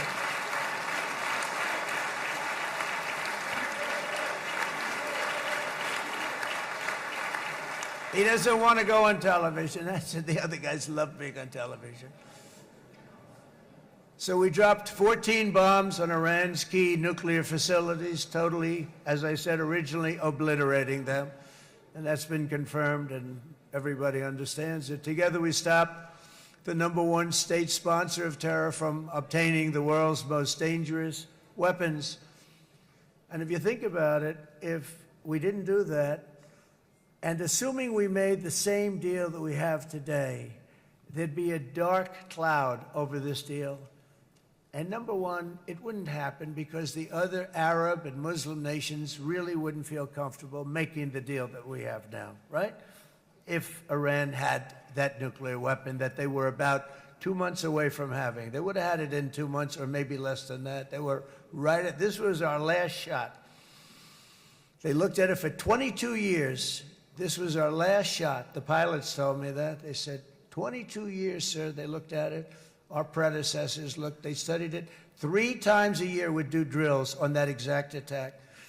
And boy, did they get it right. But let's assume they didn't, and let's assume there was large-scale nuclear weapons in the hands of Iran. We couldn't be here today. Even if we signed the deal, which we couldn't do because a lot of people would not want to have anything to do with it, we took a big cloud off of the Middle East and off of Israel.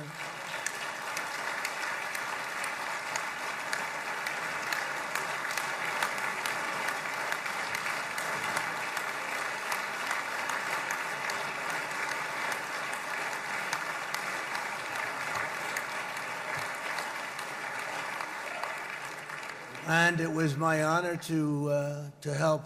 But isn't it true, though, that can you imagine the same, let's assume, Bibi, the same documents, we had everything the same, but you had somebody out there that was, in the opinion of everybody, all-powerful in the Middle East. They took a big hit, didn't they? Didn't they take a big hit? Boy, oh boy. They got it from one side, from the other. And you know, it would be great if we could make a peace deal with them. And I think that's maybe, would you be happy with that? Wouldn't it be nice, I think? Because I think they want to. I think they're tired. Somebody said, sir, they're starting their nuclear program again. I said, let me tell you something. They're not starting anything. They want to survive. The last thing they want to do is start digging holes again in mountains that just got blown up and start. They're not doing this. They want to survive, okay? But I think we have a chance. Steve, you, and I think Jared, come on, I'll call you back for another one. We always bring Jared when we want to get that deal closed. We bring Jared, but Steve, you and Jared and the General and Pete and Marco, you'll get that deal done easy. I think that'll be easy. But first we have to get Russia done. We got to get that one done. If you don't mind, Steve, let's focus on Russia first, all right? We'll get it done. In Lebanon, the dagger of Hezbollah, long aimed at Israel's throat, has been totally shattered. My administration is actively supporting the new president of Lebanon in his mission to permanently disarm Hezbollah's terror brigades. He's doing very well. And build a thriving state at peace with its neighbors, and you're very much in favor of that, I know, and good things are happening there, really good things. And with this week's ceasefire, we've achieved the most challenging breakthrough of them all. The most challenging breakthrough maybe ever. I mean, I've never seen anything like it. I've been involved in a lot of success. I have never seen anything like what's going on today all over the world. People are dancing in the streets, not just in Israel. They're dancing in the streets of countries that would have never danced in the street about what's happening today. They're dancing in those streets. So this long and difficult war has now ended. You know, some people say 3,000 years, some people say 500 years, whatever it is. It's the granddaddy of them all. And in an unprecedented achievement, virtually the entire region has endorsed the plan that Gaza will be immediately demilitarized, that Hamas will be disarmed, and Israel's security will no longer be threatened in any way, shape, or form.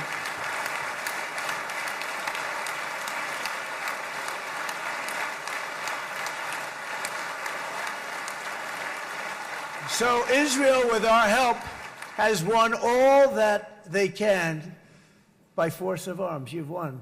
I mean, you've won. Now it's time to translate these victories against terrorists on the battlefield into the ultimate prize of peace and prosperity for the entire Middle East. It's about time you were able to enjoy the fruits of your labor. Mr. Opposition Leader. I said he's a very nice opposition leader. I think, no, he's a nice man. Bibi, he's a nice man. Good. He knows what he's doing, right? No, a very nice guy. Well, see, now you can be a little bit nicer, Bibi, because you're not at war anymore, Bibi.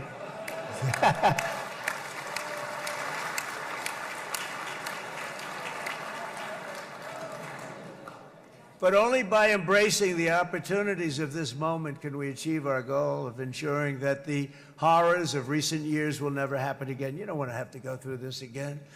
8 years ago, I came to this region on a very special first trip abroad as the President of the United States. I came here very early at your request. I addressed the leaders of the Arab and Muslim world gathered in Saudi Arabia and said that it was time to build a future free of the grip of extremism and terror. And interestingly, right now, as soon as I'm finished, I'm quite late. You've kept me quite late between opposition leaders and Bibi's brilliant but very long speech. I thought I was going to run up here, make a speech, and then head to Egypt.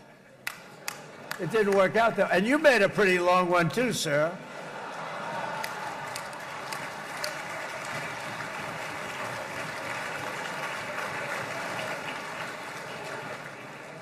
But I liked what you all said. It could be worse. Supposing on top of it, I didn't like what you said. That would be no good, Ron, would it? Ron, you did a great job, by the way, Ron.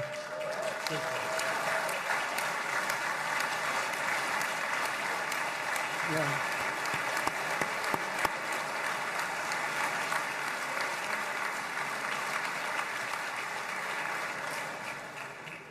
So I'm going to be meeting, actually, in a little while, I'm going to be meeting with the most powerful, the richest nations, really, in the world, although now, with the tariffs, the United States is by far the richest nation in the world, as you probably have been reading.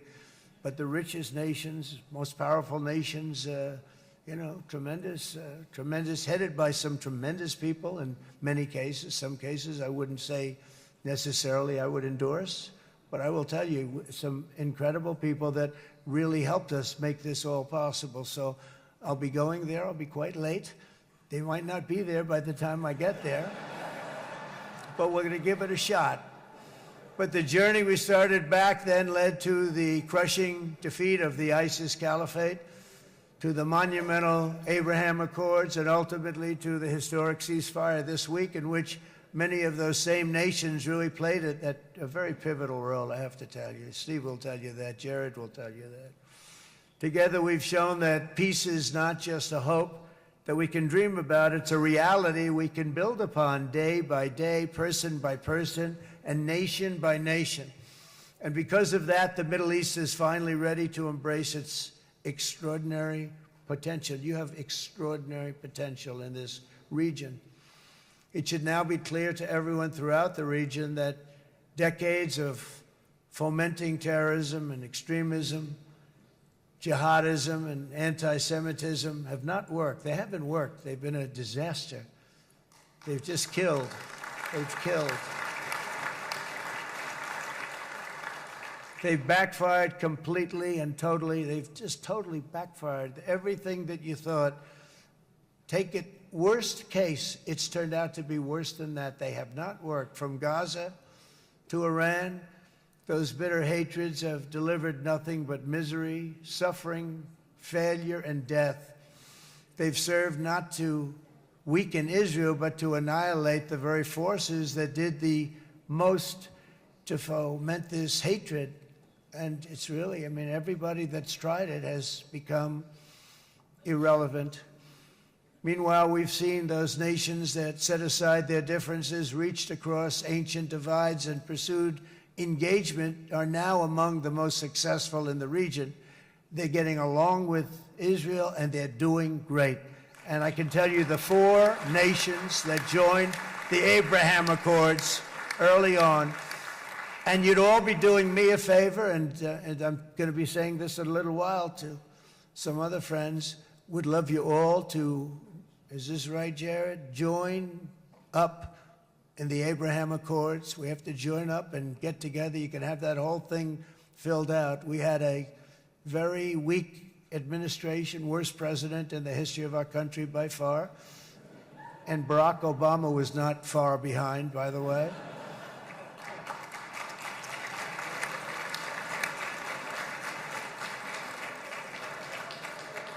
And they did nothing with this incredible document, the Abraham Accords, but now you can fill them up. Now you have peace, you have people that really like Israel. I'll tell you what, and they like Israel a lot more today than they did even 5 weeks ago. You've made a lot of, you've come back. You've come back strong because it was getting to be a little nasty out there in the world, and ultimately the world wins. You can't beat the world. Or I would say to Bibi, it's now time, and he understood it better than anybody, because ultimately, you know, the world's a very big place. And I've said a lot. I said, this piece of land is very small. It's unbelievable what you've done with that tiny, you look at a map even of just, not the world, the Middle East, and you have this little dot. And think of what you've done. It's incredible. It's incredible.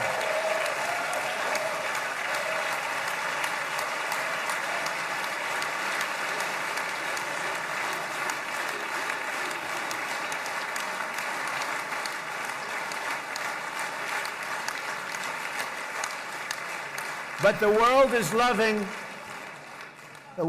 loving Israel again. And I said to Bibi, you know, the world is big and it's strong. And Ron, ultimately, the world wins. And we don't have to worry about that now. But there was getting to be a period of time over the last few months, you know, the world wanted peace and Israel wanted peace. Everybody did. Everybody did. And what a victory it's been, right? What a victory it's been. If you would have gone on for 3, 4 more years, keep fighting, it was getting bad. It was getting heated. The timing of this is brilliant. And I said, Bibi, you're going to be remembered for this far more than if you kept this thing going, kill. It would be it would not be the same. And I just want to congratulate you for having the courage to say, that's it, we've won. And now let's enjoy our lives and let's rebuild Israel and make it stronger and bigger and better than it's ever been before. We're going to do that. Took a lot of guts. And the choice for Palestinians could not be more clear. This is their chance to turn forever from the path of terror and violence. It's been extreme, to exile the wicked forces of hate that are in their midst, and I think that's going to happen. I've met some people over the last couple of months that want to see it happen very much, and after tremendous pain and death and hardship, now is the time to concentrate on building their people up instead of trying to tear Israel down. We don't want that to happen again.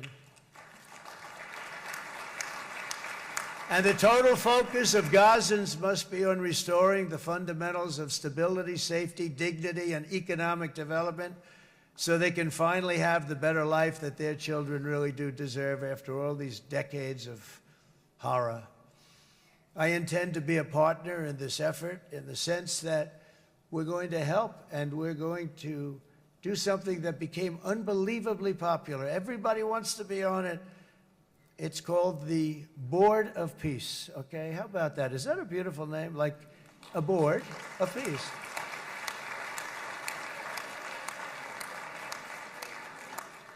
The only bad thing from my standpoint, every single nation involved has asked me to be the chair, and I'll tell you, I'm very busy.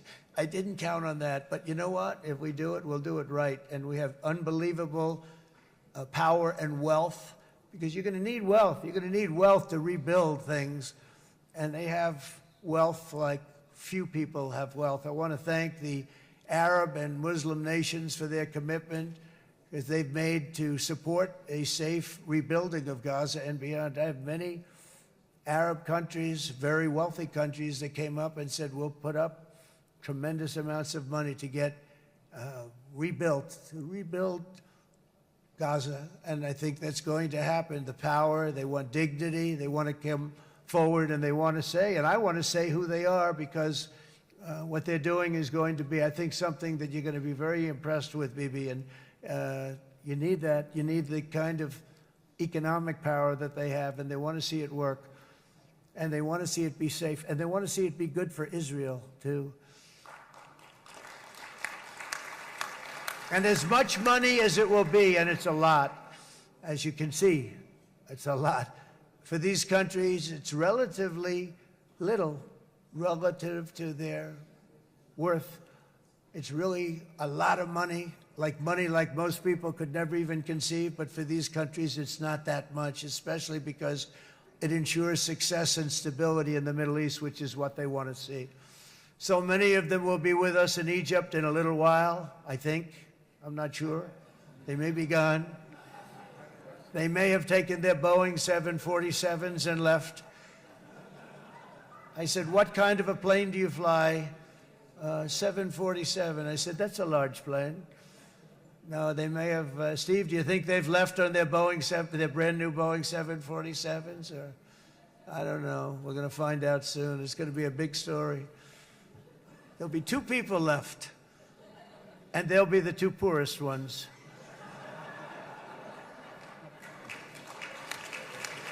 But it will be the wealthiest and most powerful group of nations. So the group that we have assembled, that's waiting for us, is the wealthiest and most powerful group ever assembled at one time. There has never been a group like this.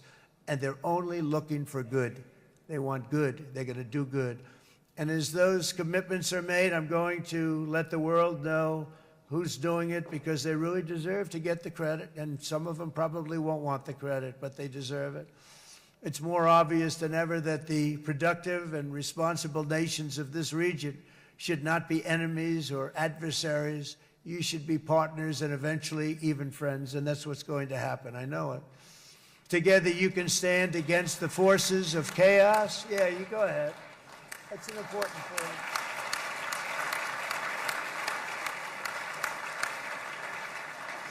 Because you can stand against the forces of chaos that threaten all of your interests, and it's always a big threat, and unleash incredible prosperity and opportunity for all the people of these lands, and that's what's going to happen. You're going to unleash numbers and success, the likes of which Israel has never been able to think of, because you're so firm, and you should be, and you've done the right thing in defending yourself. You're not going to have to worry so much about it. You've won, and now you can build, and you can do things that you never even thought possible. When you put that genius into doing something else, it's going to be something it's going to be a miracle. The miracle in the desert, it's going to be amazing. And it already is in a true sense. But it'll be wonderful when you can spend time thinking about other than war and defense and offense also. To that end, it's my firm hope and dream, frankly, that together the Abraham Accords will turn out to be everything that we thought they would. Those 4 countries were very, very brave in doing it. They did it at a very early point, and every single one of them benefits unbelievably financially. And if you noticed, even in this bad period that we just went through, they all remained a member of the Abraham Accords. They've done unbelievably well. And you know who you are, and I want to thank you. And they've stayed because of loyalty, but they've also stayed because it was really good business. They've made a lot of money being members, and you're going to all, I hope that every one of the countries that we're seeking, Jared, I hope they join quickly. No games, no nothing. Just join, get it. It's going to be a great peacemaker. It's really going to bring it together beyond anybody's wildest dream. So instead of building fortresses to keep enemies at bay, the nations of this region should be building infrastructure to weave your commerce closer together, because you've got to compete with the big world out there in commerce now. It's a different kind of competition. Instead of making weapons and missiles, the wealth of this region should flow to schools and medicine, industry, and frankly, the new hot thing, artificial intelligence. It's a lot of intelligence you're going to have to be thrown off to pay back these sums of money that they're doing. But that's really the hot one. And I might say that the United States, a year ago, was a dead country. I say it to people. I heard it first from the King of Saudi Arabia. I then heard it from UAE. I heard it from Qatar. I heard it from many other countries. A year ago, the United States of America was a dead country. Now it's the hottest country anywhere in the world. It is the hottest. There's no question about it.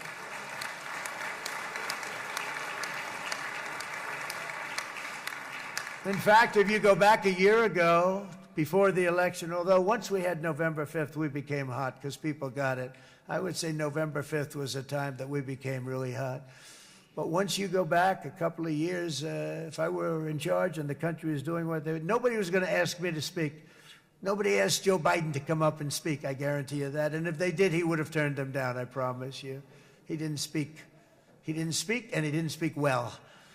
But all of the countries in the Middle East, it could have, what we're doing now, it could have happened a long time ago, but it was strangled and set back almost irretrievably by the administrations of Barack Obama and then Joe Biden. It was, there was a hatred toward Israel. There was an absolute hatred. The setbacks really started when President Obama signed the Iran nuclear deal. This was a disaster for Israel, and it was a disaster for everyone. And I remember that Bibi Netanyahu came to the United States and worked so hard to try and get Obama not to do that deal.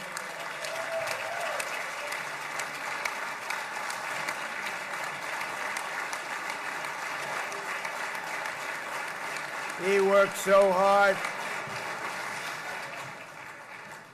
But it was like talking to a wall. I remember him telling me it was like talking to a wall. They wanted to go with Iran. They chose Iran, frankly, over a lot of other good nations, but specifically Israel. And that was the beginning of a very bad period of time. You had Obama go out, and the Iran nuclear deal turned out to be a disaster. And by the way, I terminated the Iran nuclear deal, and I was very proud to do it.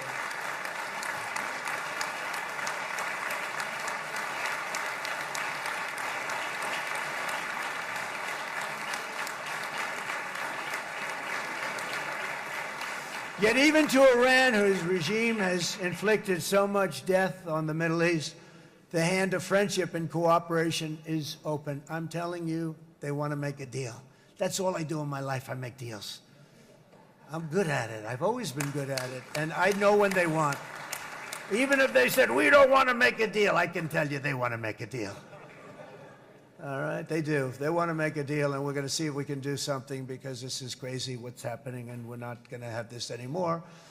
Neither the United States nor Israel bear the people of Iran any hostility. We merely want to live in peace. We don't want any looming threats over our heads, and we don't want to even think in terms of nuclear destruction. It's not going to happen, never will happen.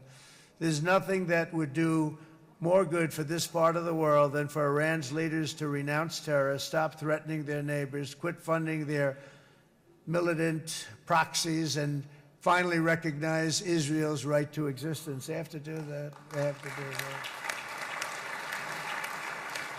And to Iran, and as you know, this is not said out of weakness. There's no weakness. But I'm going to say this, that we are ready when you are, and it will be the best decision that Iran has ever made. And it's going to happen. It's going to happen.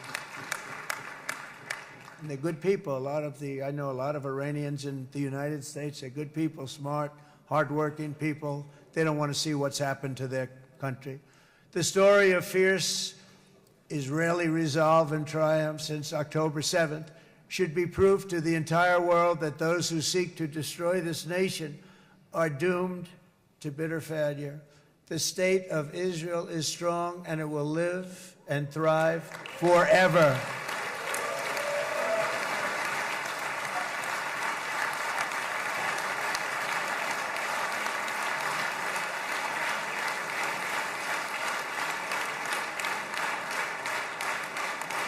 And that is why Israel will always remain a vital ally of the United States of America. Israelis share our values, field one of the world's most powerful militaries. You really do. You have an amazing, what a job you've done. And have one of the most innovative economies on earth. Those are just a few of the reasons why I'm proud to be the best friend that Israel has ever had. And they all say it in the White House. They all say it. I guess it's true because everybody says it, baby. You said it today. Thank you. But as president, I terminated the disastrous Iran nuclear deal, and ultimately I terminated Iran's nuclear program with things called B-2 bombers. It was swift, and it was accurate, and it was a military beauty. I authorized the spending of billions of dollars, which went to Israel's defense, as you know. And after years of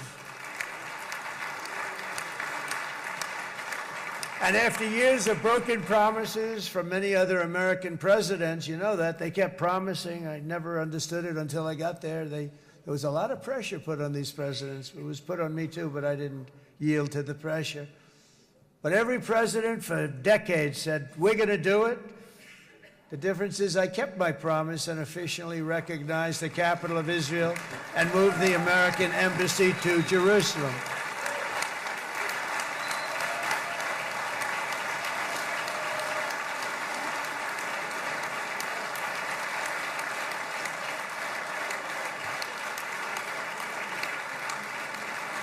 Isn't that right, Miriam? Look at Miriam. She's back there. Stand up, Miriam. Stand up.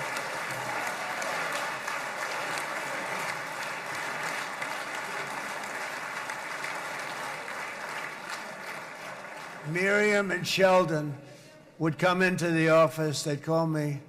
He'd call me. I think they had more trips to the White House than anybody else I could think of. Look at her sitting there so innocently. She's got $60 billion in the bank, $60 billion. And I think she's saying no more. And she loves Israel, but she loves it, and they would come in, and her husband was a very aggressive man, but I loved him. He was a very aggressive, very supportive of me. And he'd call up, can I come over and see you? I say, Sheldon, I'm the president of the United States. It doesn't work that way. He'd come in, but they were very responsible for so much, including getting me thinking about Golan Heights, which is probably one of the greatest things to ever happen to Israel.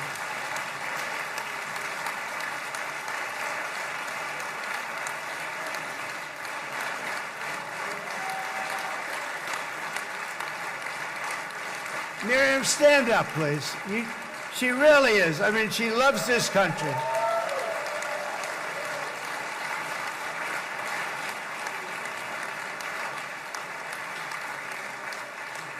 She loves this country. Her and her husband are so incredible. We miss him so dearly. But I actually asked her, I'm going to get her in trouble with this, but I actually asked her once, I said, so Miriam, I know you love Israel. What do you love more, the United States or Israel? She refused to answer. That might mean Israel, I must say. We love you. Thank you, darling, for being here. That's a great honor. Great honor. She's a wonderful woman. She is a great woman. I've always stood for the people of this community, and I always will. I'll always be with you. I'm always going to be with you. I guess maybe something could happen to change my mind. Somebody that's really stupid gets into office and wants to do really bad things, but that's about it. We don't think we're going to have that happen. I hope we're not going to have that happen. And this man is a good man right here. These two men are good men right here.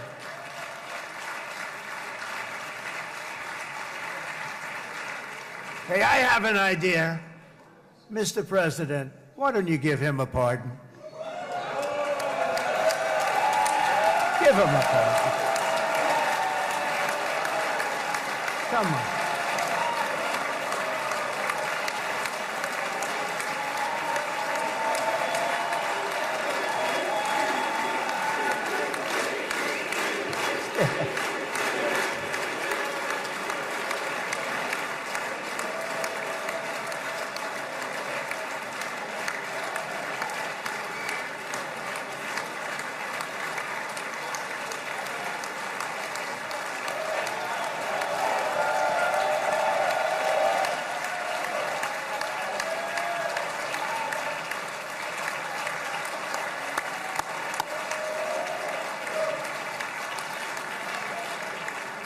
By the way, that was not in the speech, as you probably know.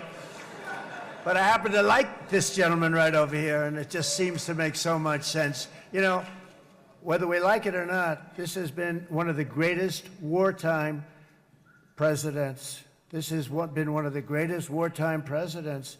And Cigars and champagne, who the hell cares about that?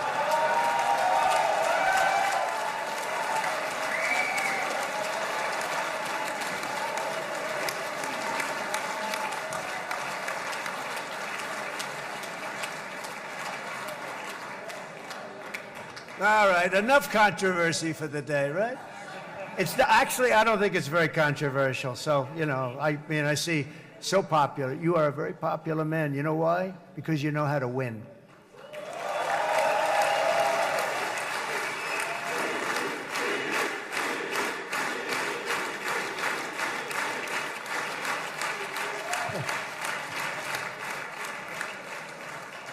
Over the past 2 years, I've met many of the families of the Israelis taken hostage and those that were taken hostage. Unbelievable. I've looked into their eyes. I've seen the worst nightmares of their suffering, but I've also seen something else, the beautiful love of the people, the love of people, frankly, that hold things together, the love that gives you the courage to carry on through thousands of years of persecution and repression and to emerge with the heart of David. It's the heart of David. It's that love that's defeated the enemies of civilization, built this incredible country and this unbelievable economy, and forged one of the great democracies of the world.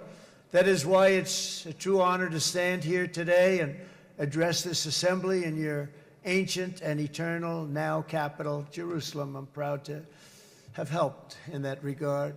This city and this nation stand as living proof that a much brighter future for this entire region is truly within our grasp. For thousands of years, Jerusalem has been a home to Christians, Jews, Muslims, and people of all ethnicities and creeds. This is the holy center of the world's three great Abrahamic faiths. I like that too. Adorned, it's the first time I've seen that word in a while. Adorned with their sacred sites and alive with their pilgrims and visitors from every corner of the globe.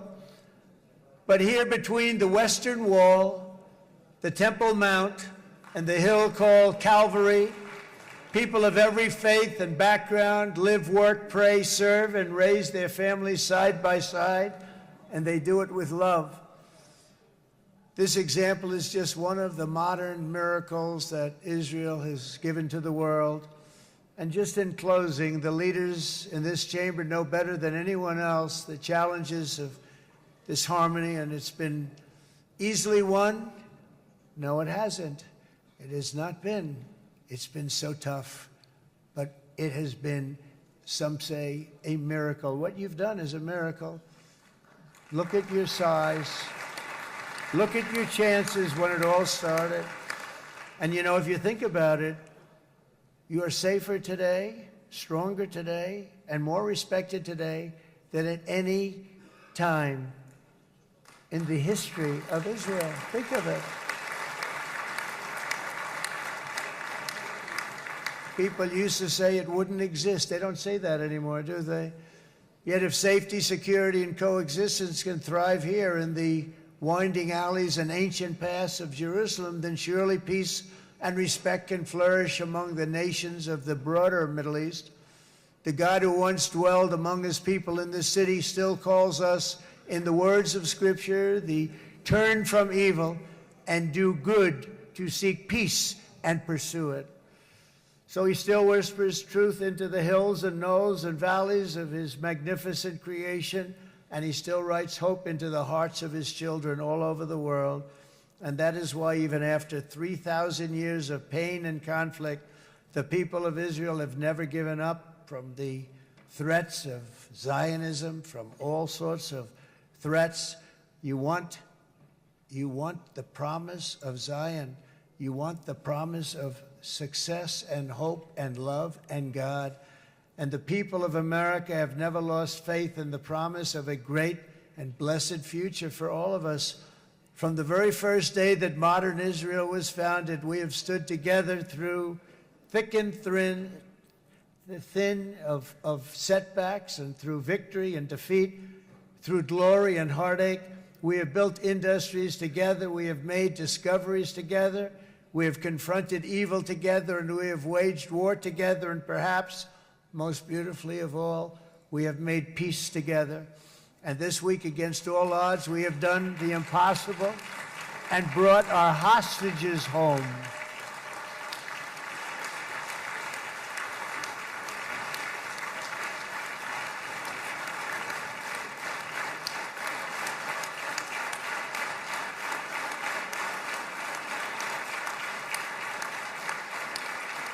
So now we're going to forge a future that is worthy of our heritage. We're going to build a legacy that all the people of this region can be proud of. New bonds of friendship, cooperation, and commerce will join Tel Aviv to Dubai, Haifa to Beirut, Jerusalem to Damascus, and from Israel to Egypt, from Saudi Arabia to Qatar, from India to Pakistan, from Indonesia to Iraq, from Syria to Bahrain, Turkey to Jordan, the United Arab Emirates to Oman, and Armenia to Azerbaijan, another war that I just settled.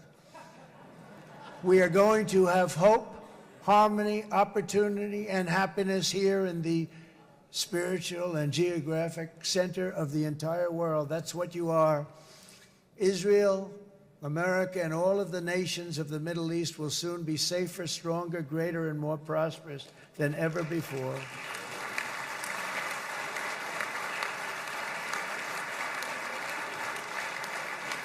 And I want to thank you all once again for this exceptional honor. This has been truly an honor. It's seldom that a president is invited to do this. And I love Israel.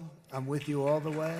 You will be bigger, better, stronger, and more loving than ever before. Thank you very much. God bless you. God bless the United States of America. And God bless the Middle East. Thank you, everybody. Good luck. Thank you very much. Thank you.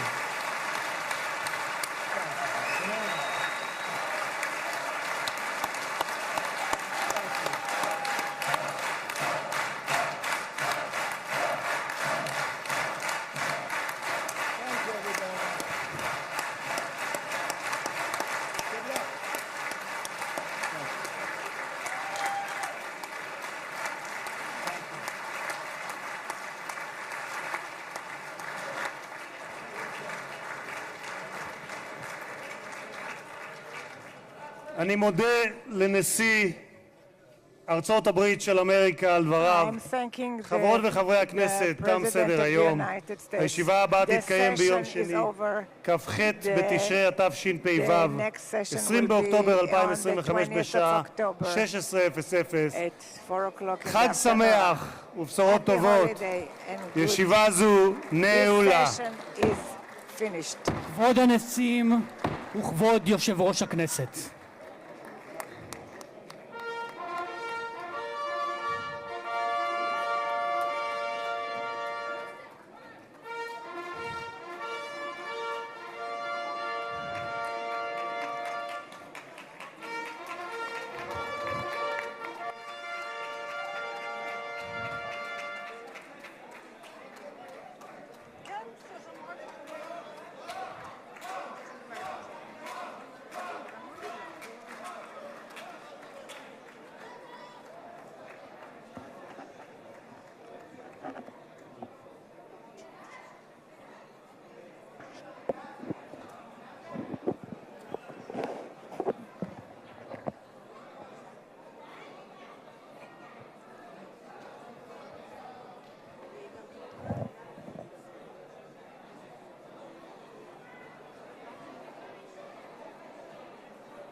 קהל נכבד, לא תתאפשר יציאה מהכנסת עד ליציאת פמליית נשיא ארצות הברית מהמשכן. תודה.